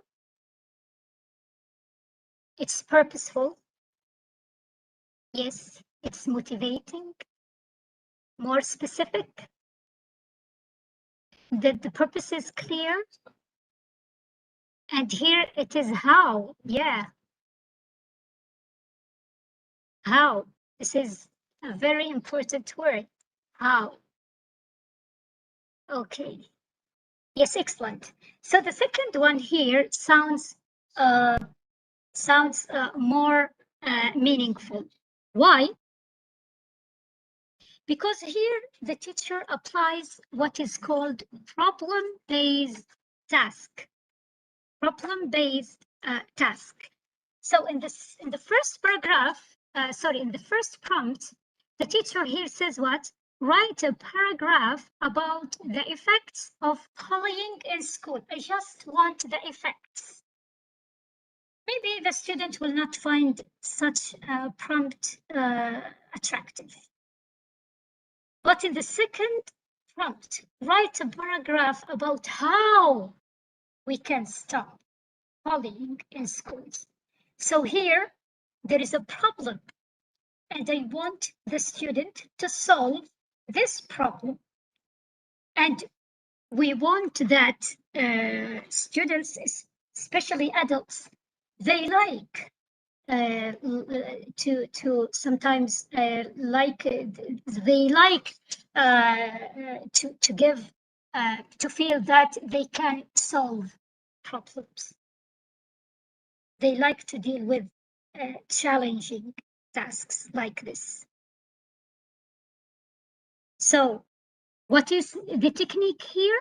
It is problem-based technique. So if you want to give your students a meaningful task, try sometimes to choose tasks which requires students to work and to solve problems. How can you do it? First, you present students with an authentic problem whose solution is unclear, and then you ask them to suggest how to solve that problem. And when your students engaged in this task, of course, your students will develop new skills and acquire new knowledge. So they will not only submit their homework, but they will also develop many skills, and they will expand also their knowledge about the topic and about the world. And this is what we teachers look for.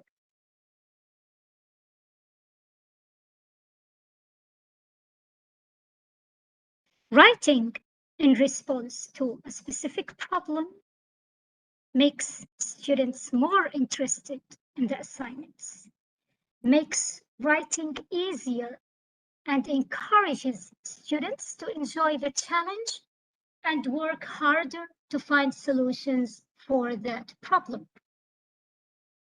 And students will be performing the real work of writers.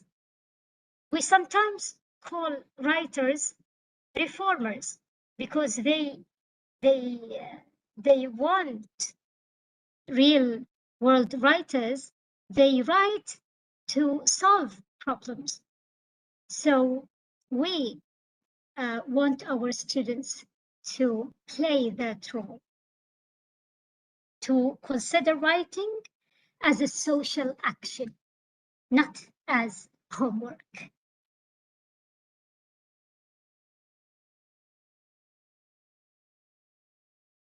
Okay, now let's move on to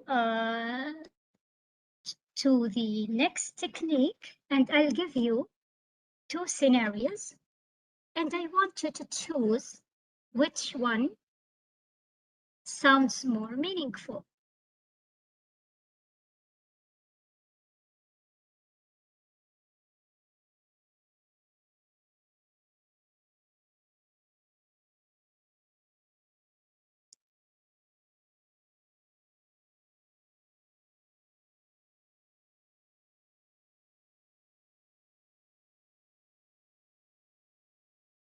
What do you think?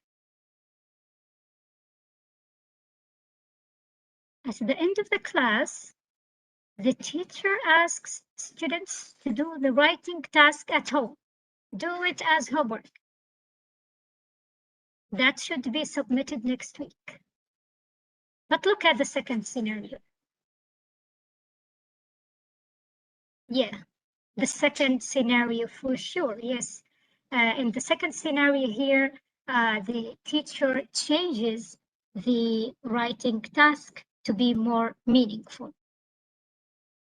Why? What is the difference between the first scenario and the second scenario? In the first scenario, the teacher applies what is called product approach. But in the second scenario, process approach. What is the difference between the two?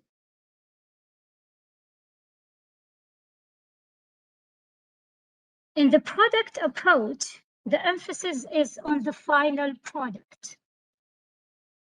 What I care about as a teacher is that piece of writing to be submitted on that day. But when I am applying the process approach, the emphasis on the stages of the writing process. And maybe I evaluate the students along these stages, not to evaluate the final product. In the product approach, students start with a model to imitate individual because they will do it at home. So what can they do? They just will look at the model at book, imitate it, and submit the homework. But when you apply the process approach, of course, students will start with brainstorming ideas at the class collaboratively together, okay? And then they complete the other stages of the writing process together. Product approach is a text-based, but process approach is a task-based. So don't assign writing, but teach it. In this way, you will help your students to find the writing tasks meaningful. I am sure that because teachers have many things to do and a lot of content to cover, it is time-consuming to apply the process approach with every writing assignment or with every writing section, but at least try to do it at least once in the whole term or in the whole semester, just to make your students aware that this is the correct this is the correct process when you want to write something. That there are stages, revisions, drafts, feedback.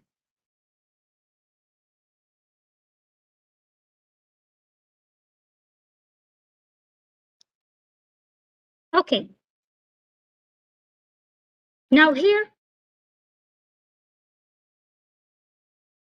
we have two scenarios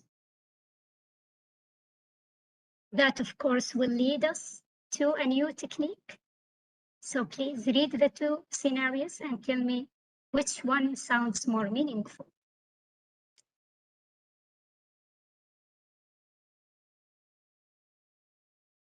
Yes, excellent, Dr. Mohammed Sarab. Yeah, I can make like a combination between product approach and process approach, especially with low-level students. I can give them a model to imitate, but I also teach them the process of writing and to work on writing assignments collaboratively and together. Yes, excellent.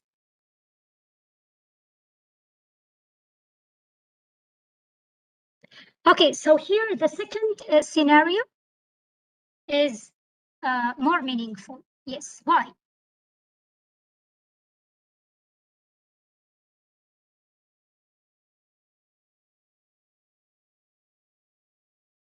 Come on, what do you think? Here, in the stage of revision, yes, students here work in groups. Yes. Okay, here it is related to the stage when students wrote their first drafts. Okay, and then we ask them to revise or review for each other. Here we are seeking for peers revision or assessment. So in the first scenario, individually, students read through drafts, respond to the questions on the rubrics that are given by the teacher, and they write general comments like good job or like needs more detail. Okay, then they return the drafts back to their classmates, and that's it. But in the second scenario, the teacher divided students into a group of 3 or 4, okay? And each student read his or her first draft, while the others are listening. Then the listeners mention what they like in their classmates' writing. They ask questions about the unclear parts. They check their interpretation and listen to the writer's justification. Okay, which one sounds more meaningful? The second. Why? Because in the second scenario, here, the students act just like real writers when they meet together, when they discuss their ideas together, when they check the interpretation of the other writers, and they listen to each other's justifications. Okay, and this is called what? authentic discussions. So encourage authentic discussions during peers revisions. Always teach your students how to talk in meaningful ways about one another's writing. It is not enough to say, for example, good writing, well done, needs more information. No, it is not enough. Teachers here need to teach students to engage in observation and interpretation of their classmates' writing, not only feedback and grading. And when my classmates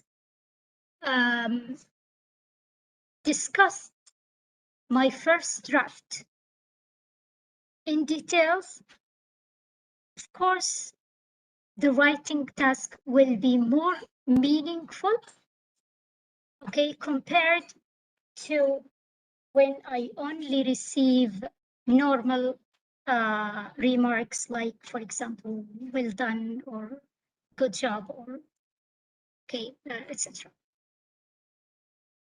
So this is the second technique that you need to follow if you want to create authentic, meaningful writing tasks in your classroom.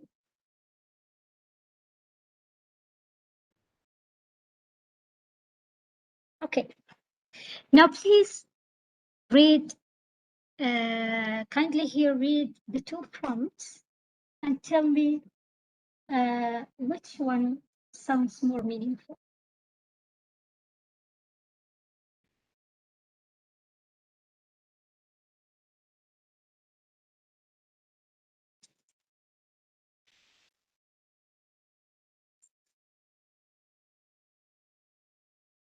Okay, why?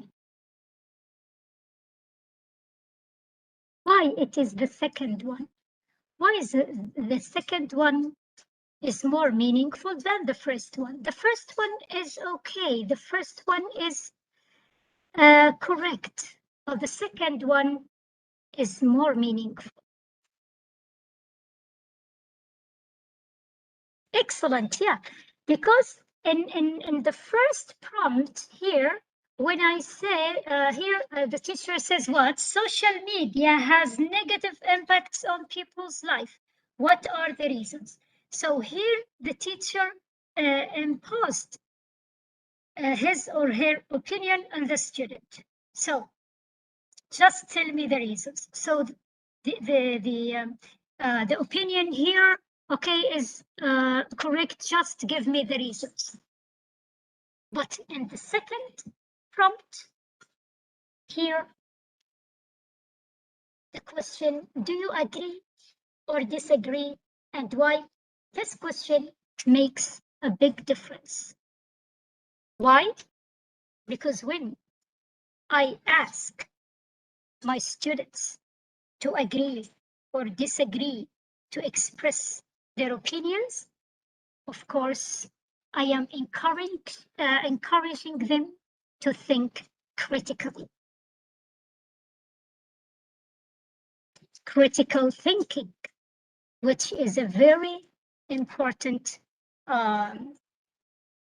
strategy in learning and in teaching.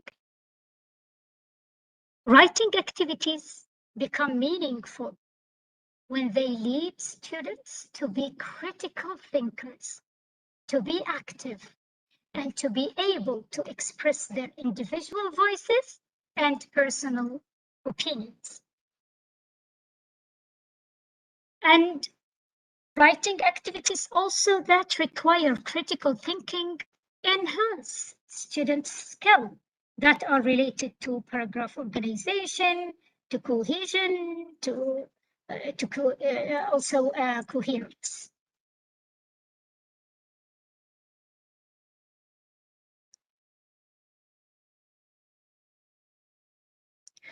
Okay, The last technique that I would like to share with you to make the writing tasks more meaningful is using technology.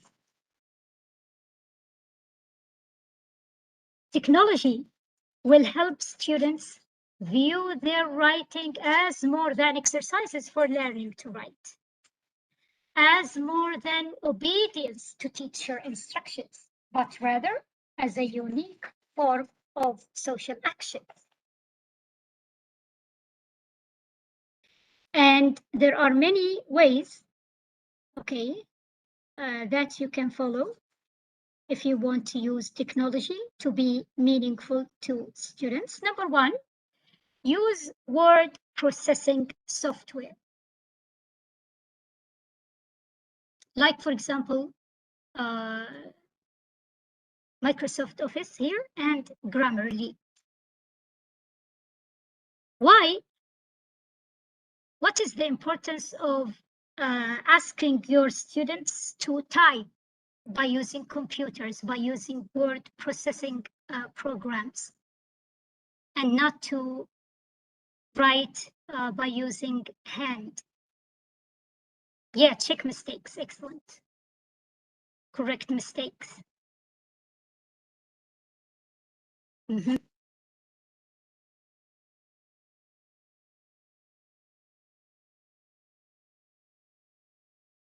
Yeah, of course.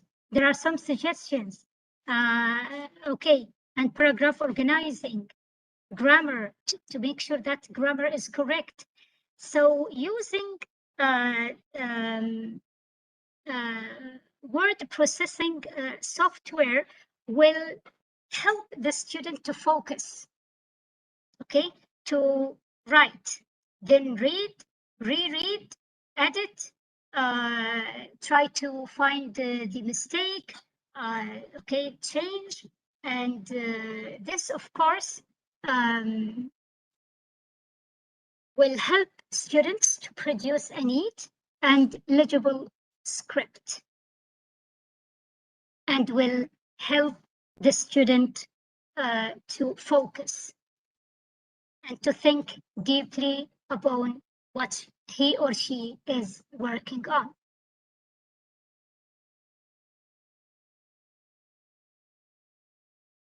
There is also another interesting way to use technology to make writing tasks more meaningful is through asking your students to create captive designs for selections from their writing.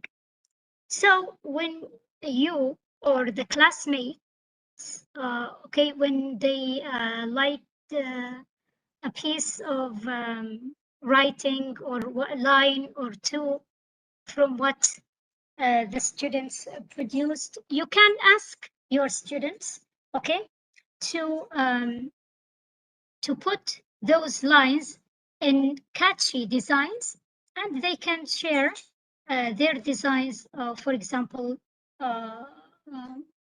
if they have a WhatsApp group or Telegram or a blog for your classroom. And they can use what? They can use applications like PixArt and Canva.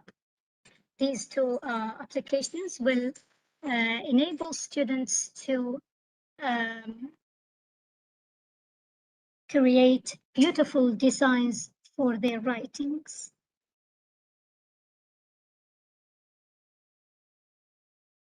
Also, we can use technology to broaden students' audience. How? When, for example, you create a class on Google Classroom, of course, the audience will be more than you, the teacher. The audience will include classmates. Also, you can use what? You can use Padlet, which is very popular. Or you can use Storybird. with students of high level who can write creatively. So finding authentic audiences is a great way for students to feel heard.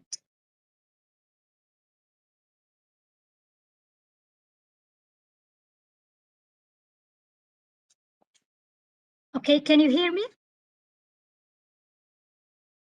Can you hear me? Okay.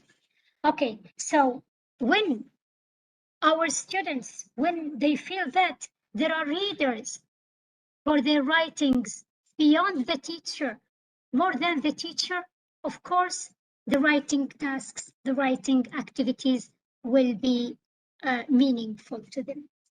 Not only homework, a piece of writing to be evaluated, but writing that holds a message to be shared with others.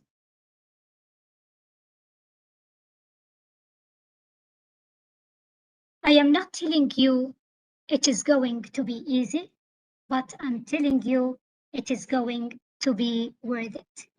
And this is the end of my workshop. I hope you found it useful, enjoyable.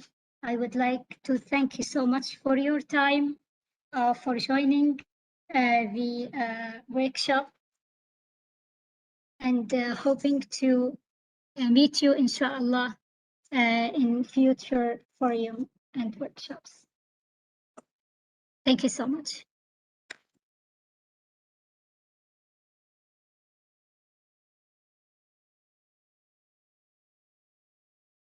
Thank you, Mrs. Hannah, for your informative workshop. It was quite valuable and interesting.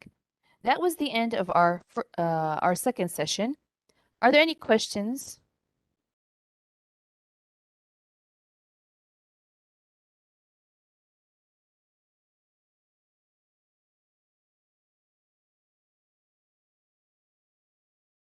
Okay. Then we will have a break and start our next session at 1 o'clock, inshallah. See you then.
السلام عليكم.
السلام عليكم ورحمة الله وبركاته.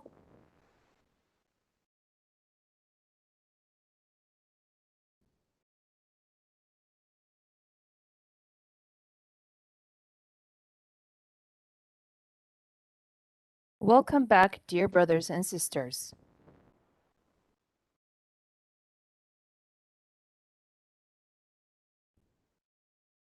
We all have many goals as teachers, and one of them is to be effective English language teachers. Our next presenter will be talking about strengthening the quality of language teaching, characteristics that make an effective language teacher. I would like to introduce to you our presenter, Dr. Ghadir Melebari. She is an assistant professor of English language teaching for specific purposes at Al Qura University. She completed her PhD at the University of Hertfordshire, UK, and her undergraduate studies at King Abdulaziz University. Her research interests lie in the area of language teaching practices in ESP, methods and approaches of English language teaching, and teachers' professional development. She has been giving workshops on ELT for language teachers. She publishes opinion pieces in a Saudi Gazette English language newspaper. And now I will leave the floor to you, Dr. Ghadir Melebari.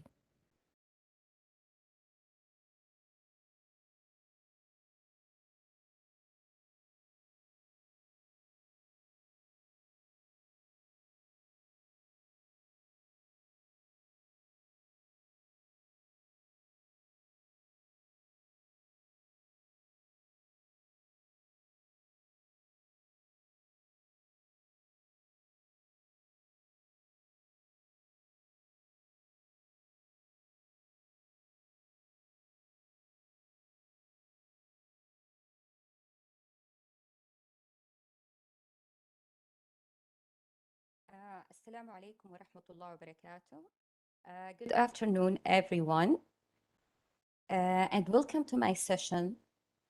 First of all, I'd like to thank you, Ms. Zahra. I appreciate the kind introduction, and today, really, I'm very excited today to share my knowledge with you, and I hope you have enjoyed the session you attended today, and I hope you find this session interesting and useful too. So what I'd like to present to you today, inshallah, as what you can see on the screen here, the strengthening the quality of language teaching in the 21st century, the characteristics that make an effective language teacher.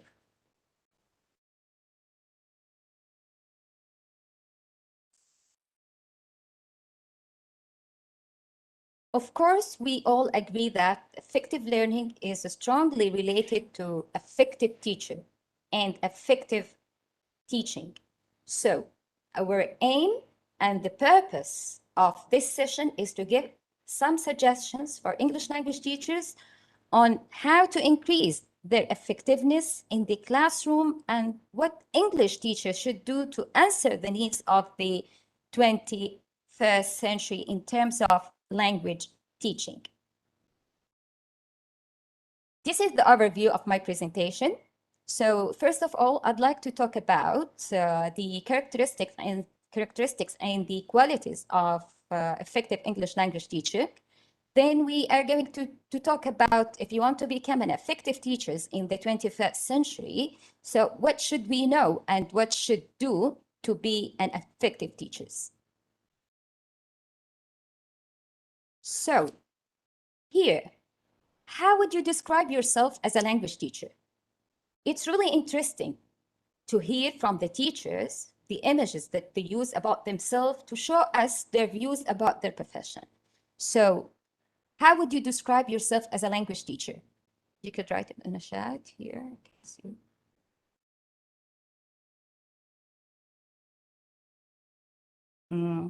Yes, motivator. How would you describe yourself? I would give you an example. Some teachers, these questions, when it's been asked, some teachers, yeah, patient, facilitator, okay, creative, yes. Yes, competent, excellent. Lifelong hard worker, excellent. Kind. Okay, I would say to you,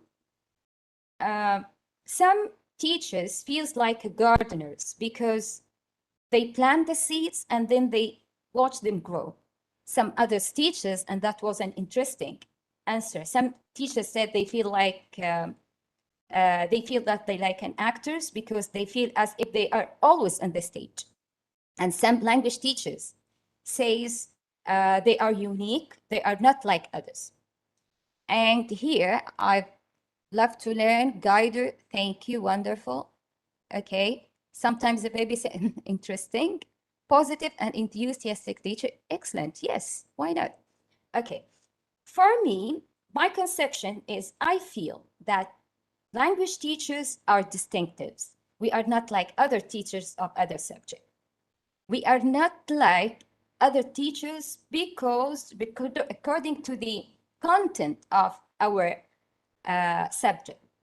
In general, teaching other subjects, we could say, teaching a subject is about finding a way to communicate information about the subject to the student.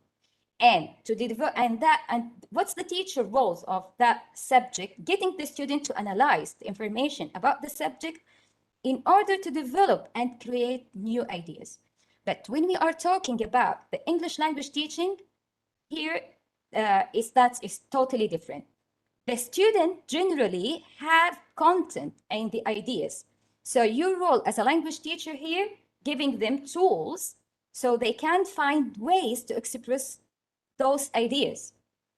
And always we need to remember that language teachers always working on the student skills. We are working on the student skills because, as I said, the student already have the content and the ideas.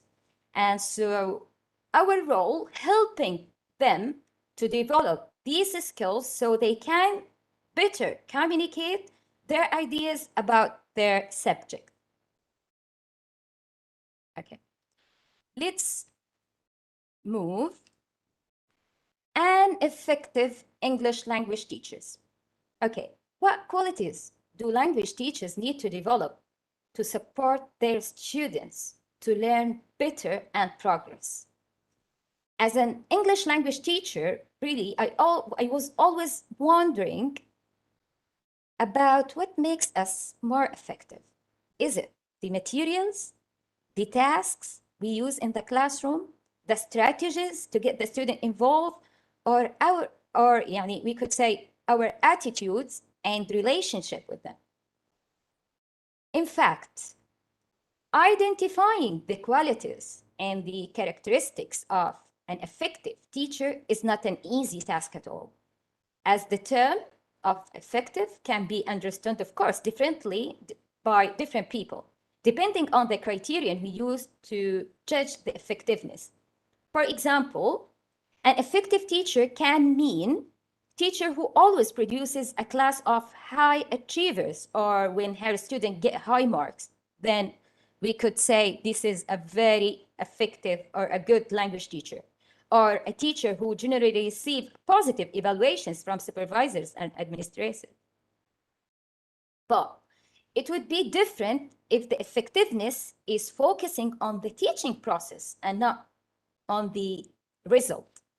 Then we could say it's possible to define an effective teacher as a person who provides and delivers information to students in a way that is very clear, understandable, and motivating.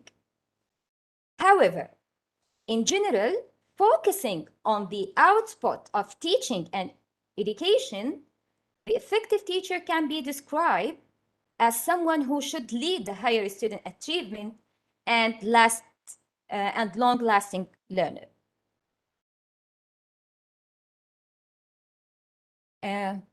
Why? Sorry, just I'd like to open this up full screen. Really, it's not open.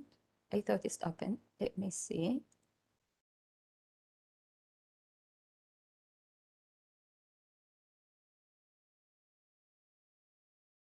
It is. Okay, just a moment, please.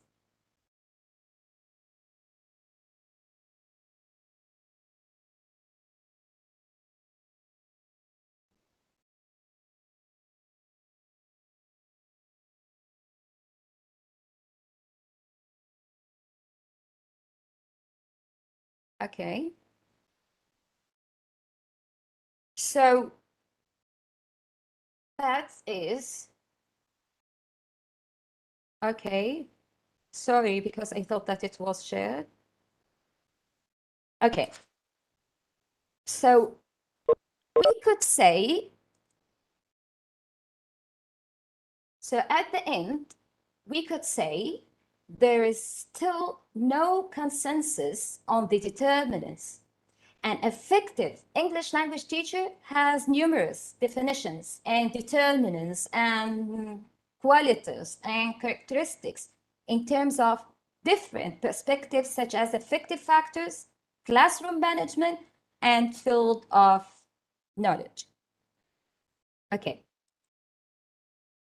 So here, to achieve our aim of increasing the effectiveness of language teaching, I have analyzed a number of articles in a language teaching area, and I described an effective English language teacher's profile in relevance with the 21st century students' needs and demands. Okay, if you read this quote, think outside the classroom books. What comes up in your mind as a language teacher? What comes up in your mind as a language teacher here? Creativity. Excellent. What else?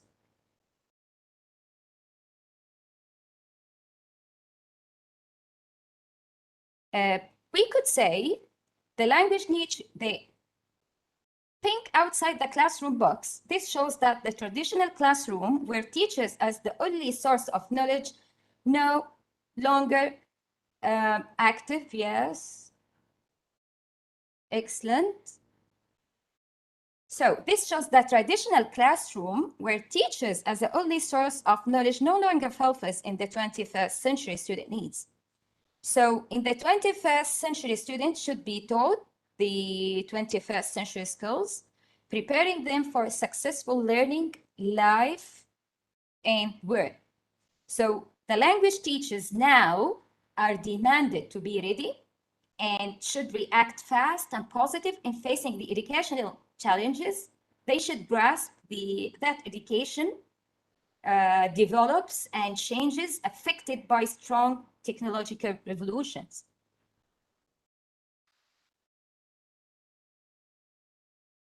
And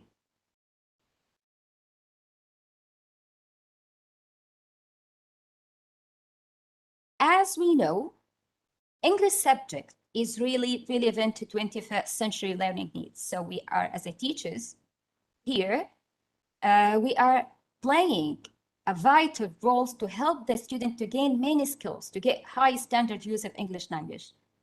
We need to equip our students. We found the problem that when our students graduated from the university, we found that they are lacking of skills. They don't have confidence in English.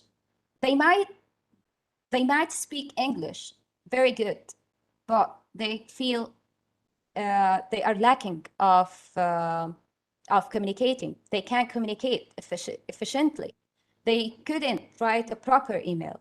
They couldn't write, we could say, they couldn't, we could say, able to present their selves. So that's really what we need to think of. So the overviews above encourages us as a teacher to reformulate our concept of how we see ourselves to be effective English teachers. Briefly, we could say to be effective language teachers, teachers should answer the students' needs and demands of the 21st century. So look at this figure. This explains to us the 21st century skills and learning. So if you want to be an effective teacher, so you should know what are the 21st century skills and learning. Can you see here can you see here the students' outcomes that which are presented by Rainbow? These are the skills that all the students should have in the 21st century. While the below part here present the personal system that help to achieve these outcomes. So the first skills are content knowledge. And the 21st century themes, we could that covering global awarenesses, business literacy, civic literacy, health literacy, economic literacy. And the second one, learning, and the second one here, the orange one, is the learning and innovation skills, including creativity, innovation, critical thinking, and problem solving. If we look at the third one, information media and technology skills involve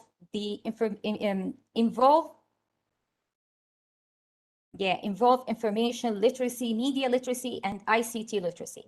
So the last life here, the last is the life and career skills, consist of flexibility and adaptability, initiative, self-direction, social and cross-cultural skills, and productivity and accountability, and leadership and responsibility.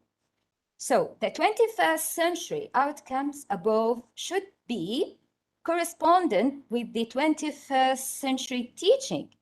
So teachers should realize how students learn the 21st century skills and how teaching can meet their needs. So teachers need to develop their student thinking skills, sorry.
Just give me a second. There is a technical problem here.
Sorry, pardon me.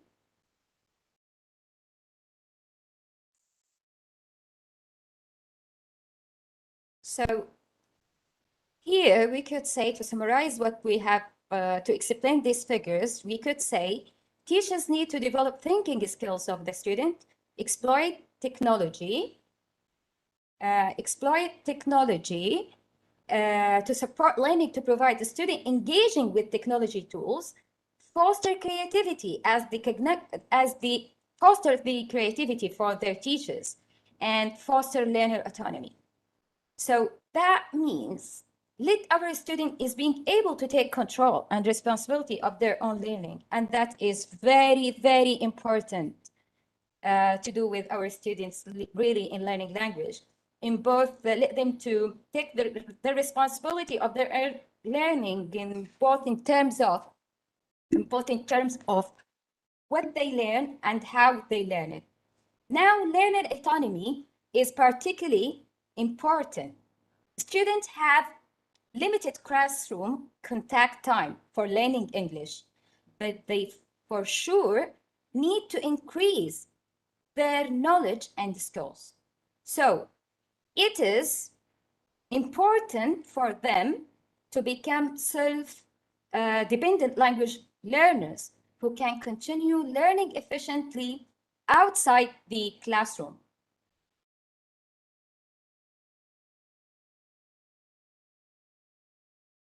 So foster learner autonomy, we could do this strategy through the use of group work and pair work and group work, pair work activities, and let our students control their learning process. And such of activities such as classroom discussions and one-to-one conversation with the teacher can help students to understand the essential part that they play in their own success in English. These activities can help a student to transfer skills beyond the classroom and become more resourceful and more dependent learners. And that would help them to build their self-esteem and confidence in English. And at the end, they will be able to face all the difficulties and barriers that they might face in the job marketing. So to make it effectively with our student, first of all, we need to break the ice with our students, and we need to establish an appropriate relationship with our students. We need to spend time making sure that teacher and the student rapport is positive and useful. And that, of course, will help the teachers to play different roles in her class and to develop a good learning environment in the class. So, to summarize up this part, we could say that the implementation of autonomous learning is really a significant factor to develop student skills in grasping the knowledge and promoting the critical and innovative skills which are considered as a very important demands in the 21st century skills, as we explained before. Okay, here, if you want to be an effective English language teachers in 21st century, you need to know the characteristics and skills of effective English language teacher. So we could start with the adapter. The adapter. One of the qualities that you need to have is to be the adapter. Teacher can adapt the curriculum and dynamic teaching experience. A good language teachers realize that there are several different learning methods. Some students learn by hearing, some by seeing, and some by speaking. So a good language teacher will create materials that could be suitable for all various learning techniques.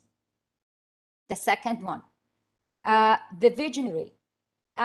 Teachers must see the importance of the use of tools and web technology in their classes. And all the previous sessions, they presented these themes, and they're talking more about it. And we could talk about the second one, the third one, sorry, the risk taker. Teachers take risks and sometimes surrender to their students' knowledge. That means, and sometimes the teachers needs to be collaborator also. Collaborators, teachers collaborate with technology tools and with the students or their other colleagues in terms of sharing, contributing, and adapting and inventing. So if we are talking here, and one of the characteristics as well, the teacher be the communicator, the model. Teachers should be the model to teach moral values to students, such as having tolerance, acceptance, global awareness, and reflection. And as well, the communicator, teachers need to be communicators. Teachers are fluent in tools and technologies that enable communication and cooperation with the student, colleagues, and parents. It's really important to have a very good communication skills with your students. And at the end, the learner, I didn't talk about the leader. The learner, language teacher should be lifelong learner. Teachers with a lifelong learning mind treat mistakes and challenges as part of the learning progress. They don't see mistakes as failures, but mistakes give them new information they can use as they continue to find the ways to solve problems or challenge. Educators or teachers never know what types of questions students would ask. So lifelong learners make learning regular and happy to adapt to changes in the student actions. When teachers, for example, take courses outside of professional development and collaborate, they discover creative teaching methods. They will be more creative in their teaching. Okay, the leader, sorry, I didn't talk about the leader. The leader is the 21st century. Teachers are leaders since they are champion of ICT integration progress. Then they set clear goals and objectives to successful learning. Okay.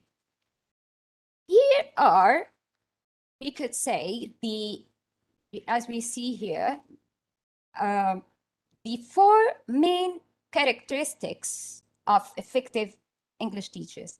Here we could summarize up what we have just said in these four main characteristics of effective English teacher. This is the foundation model of effective teachers that they are describing teachers under four headings that the teachers under four headings: socio-affective skills, pedagogical knowledge, personal qualities, and subject matter knowledge. So if we are talking about socio-affective skills, so teachers need to be should have a positive attitude toward students, respond to students' needs, provide, create an environment in which their students can concentrate on learning in both cognitive and emotional levels. Be enthusiastic for teaching. Establish and maintain positive relationship with the students. If you are talking about, this is the socio-affective skills. If you are talking about the second one, pedagogical knowledge, so teachers should know how to guide her students. Teachers should having the ability to organize and explain and clarify and providing students with the environment in which they can be relaxed in order to learn and produce well, and should have knowledge of how are motivating a student, giving positive reinforcement, giving them more time for preparation and delivery. Try to integrate different materials that suit your students. Try to elicit from the students the target language in the classroom.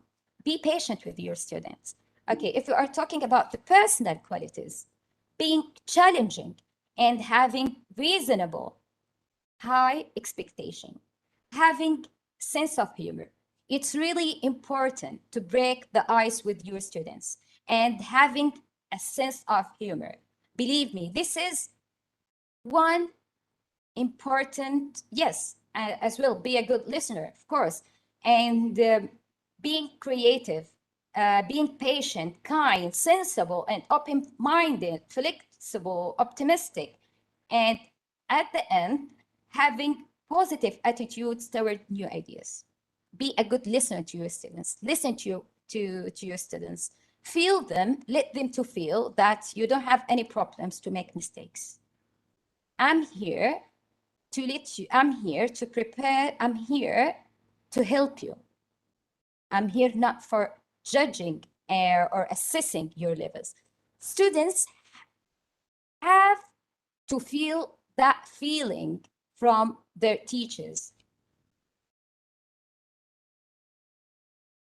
Okay, subject, if we are talking about subject matter knowledge, use the target language in the class. It's really important to use the target language in the class. For example, if you're giving the student, we could say the present perfect or any kind of grammar, let the student to use them in the class, let them to talk about themselves by using this tense. It's really not hard. It's really not hard. That is really easy to make. All-time guide the student to get some learning strategies. Try to involve and engage your student in the learning strategies. Let them to try to see how would they see your strategy. If they don't like it, so that's fine. Change it. Change your strategy. Your student doesn't like your strategy of learning. Make it easy and make it simple for your student. It's really important to watch and inform students about their progress in language learning. It's really important to tell your students about their progress, or to let them feel what to see. They need to see their assessments. Okay. Also, one thing that we need to know to be an effective English language teacher is the role of effective teachers. So what are the roles of effective teachers in the 21st century? Here we have 6 roles of teachers in the 21st century. Think about, I want you to think about the type of lesson you normally teach, okay?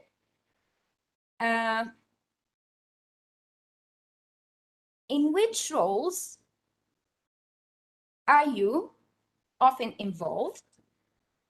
Are there any new roles you might try in the future? So it's really clear that the 21st century classroom needs are very different from the 20th century ones. So in the recent classroom, teachers are facilitators of the student learning and creators of productive classroom environment in which students can develop the skills they might need at present or in the future. So here you could see some of the most common teacher roles. Prompter.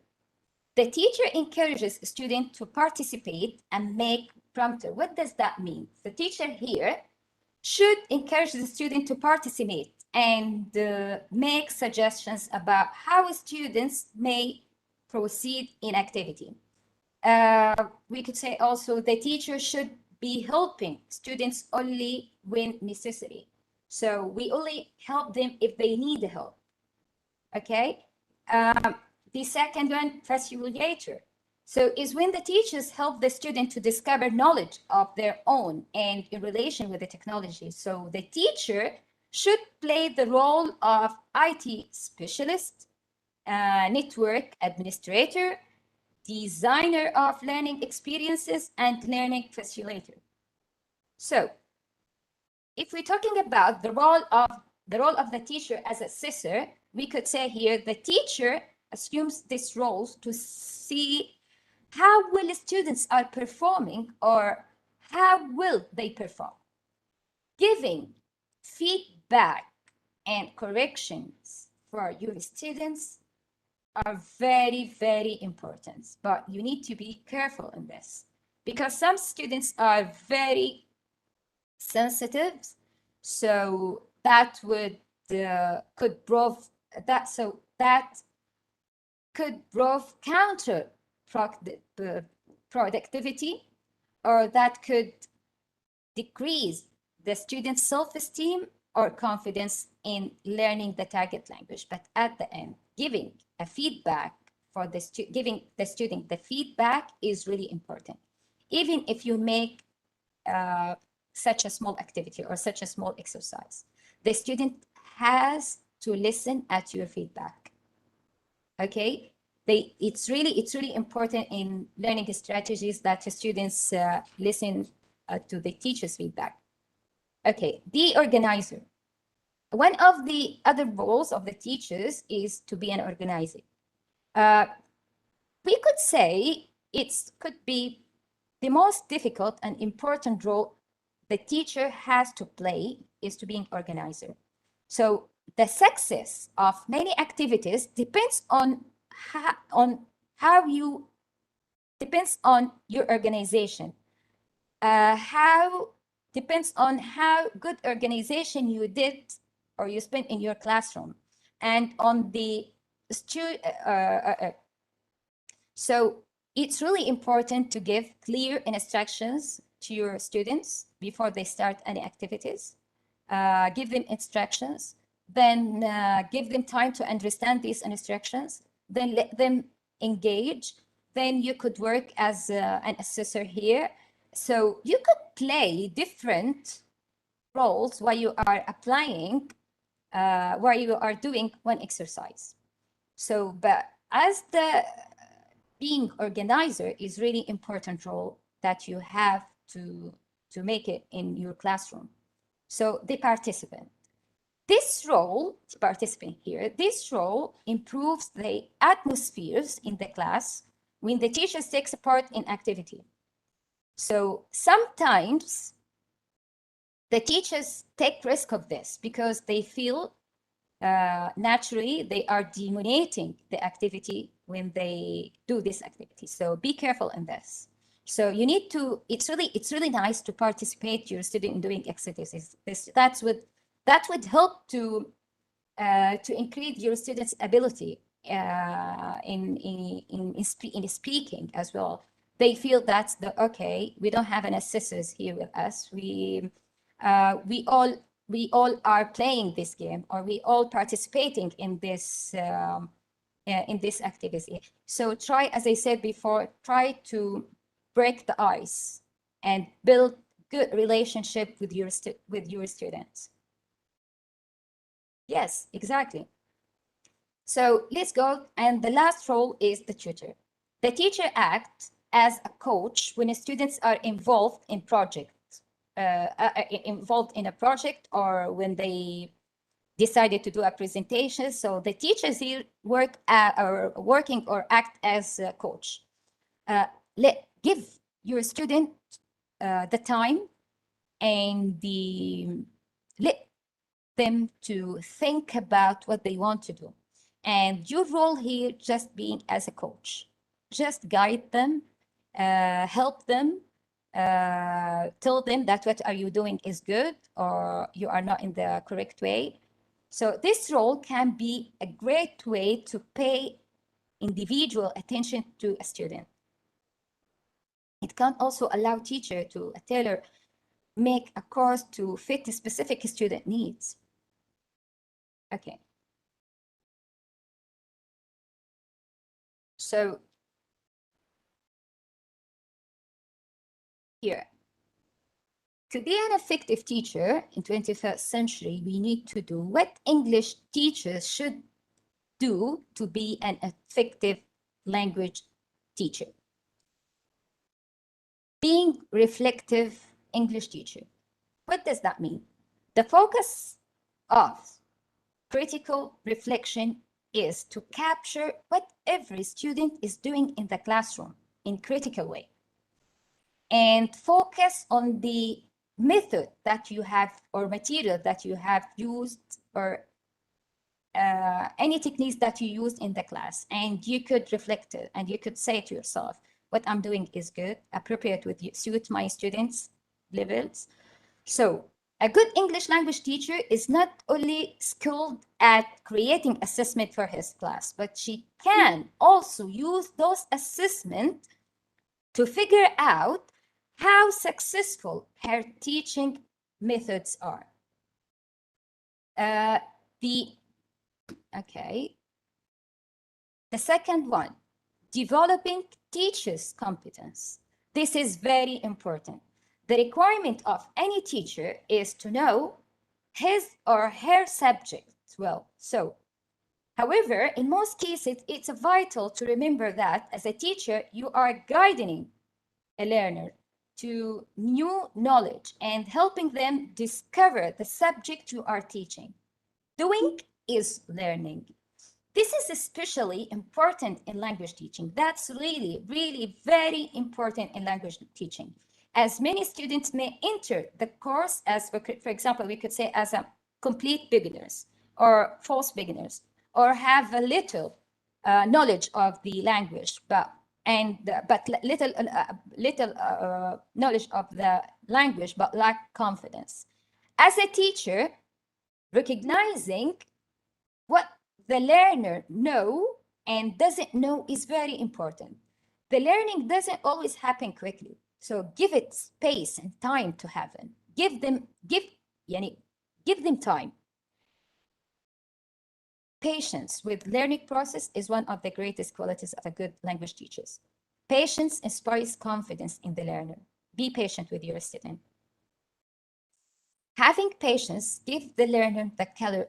Having patience really gives the learner the courage to learn. Okay. Being literate in ICT. ICT literacy can accelerate optimum achievement in learning. It will help English teachers to develop excellent English communicative competences. In the 21st century educations, teachers are not the only source of knowledge.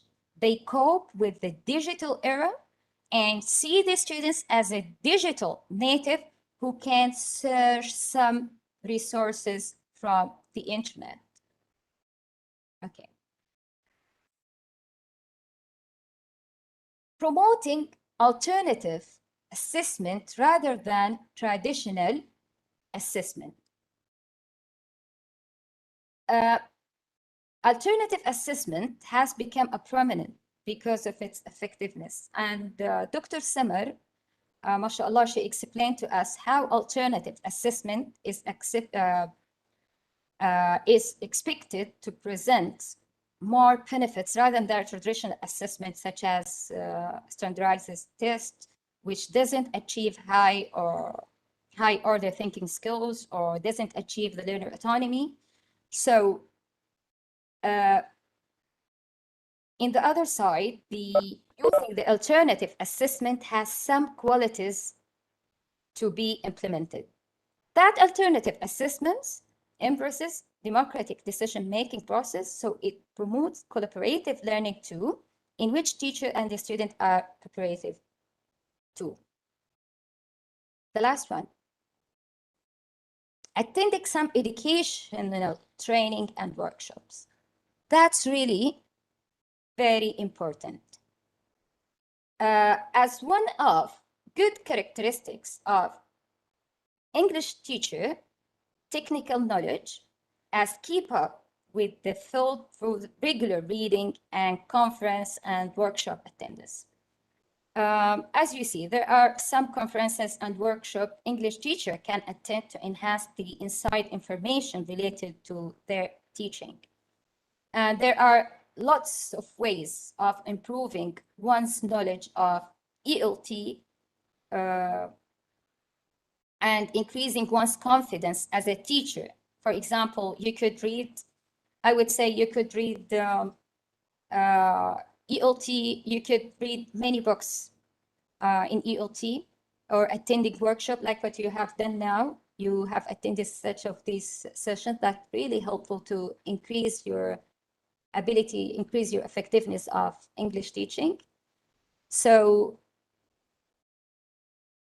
before I moved on into the conclusion, I would ask you from your perceptions or from your knowledge as a language teacher, what are the characteristics of online language teachers? What are the characteristics? You have, I think that all we have that experience of teaching online. So what do you think are the characteristics of an online language teachers? Teacher should be on. So give me some distinctive know how to deal with the technologies. Of course, yes. Attractive. How would you be attractive and online?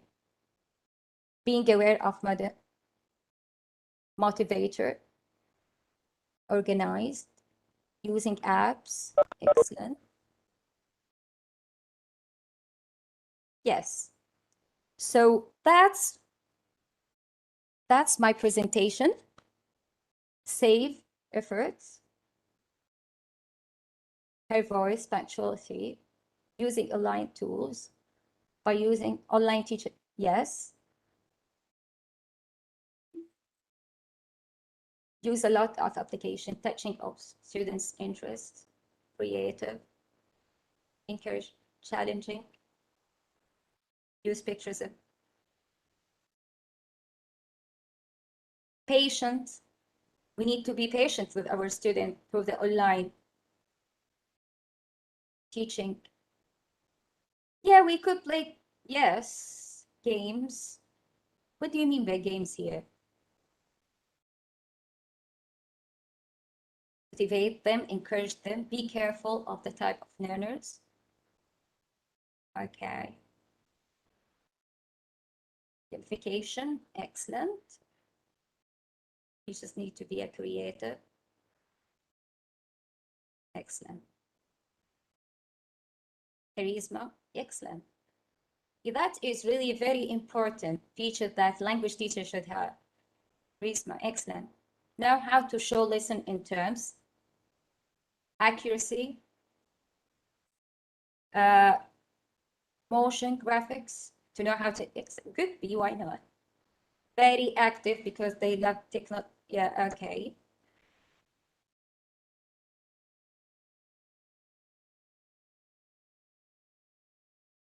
So that's my lecture for today and my session. Thank you for sharing your knowledge with your time with us. Do you have any questions? And I hope you enjoyed it and I find it useful too. Okay, let's be complete here.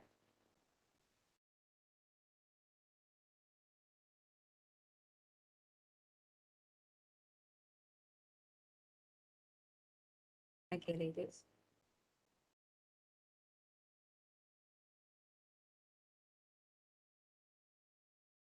Okay, here you could see.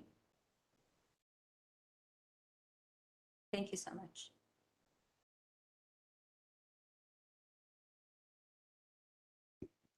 You could see you can see my contact information. This is my email.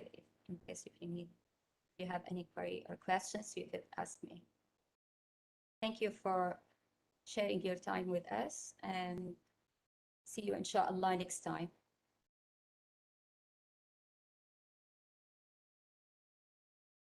you, Dr. Ghadir, for your incredible workshop. It was most beneficial.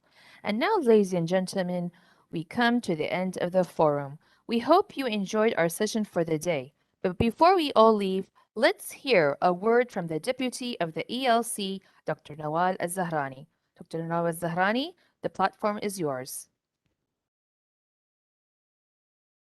Assalamu alaikum rahmatullah wa barakatuh. During these 3 days, we have been nourished with brilliant presentations, for which I want to say thank you for the presenters who spent time and made effort to prepare for this forum. I want further to thank the moderators, Mr. Abdullah Al-Ghamdi and Mrs. Zahra Faqih, the organizers, Mr. Ali Al-Asmari and Ms. Bashair Al-Sharif, and the panelists, Ms. Sita Al-Atabi and Mr. Abdulrahman Bawazir, for their great efforts to make this event run smoothly. We also want to express our gratitude to the Deanship of E-Learning and Distance Education at Al Qura University for their continuous help and support. I want to thank the attendees for joining us in this forum and making it a successful experience. A very special thank you goes to Dr. Sahar Al-Zahrani, the ELC Director, for working days and nights to make this forum happen. I hope you found it useful and you're leaving with many practical and insightful takeaways. I want to remind you that the certificates of attendance will be emailed to you. The email that you used in the attendance survey. It's going to take a couple of days as we have a huge number of attendees. And I saw that many of you are asking for the slides.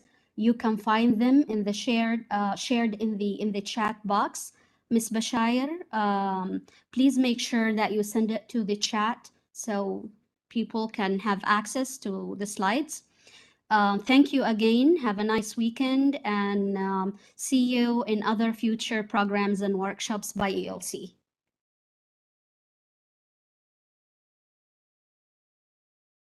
Thank you, Dr. Nawal, for your words of wisdom. And now, ladies and gentlemen, we wish you all a successful and fruitful teaching year. Have a nice day and goodbye. Assalamu alaikum wa rahmatullah.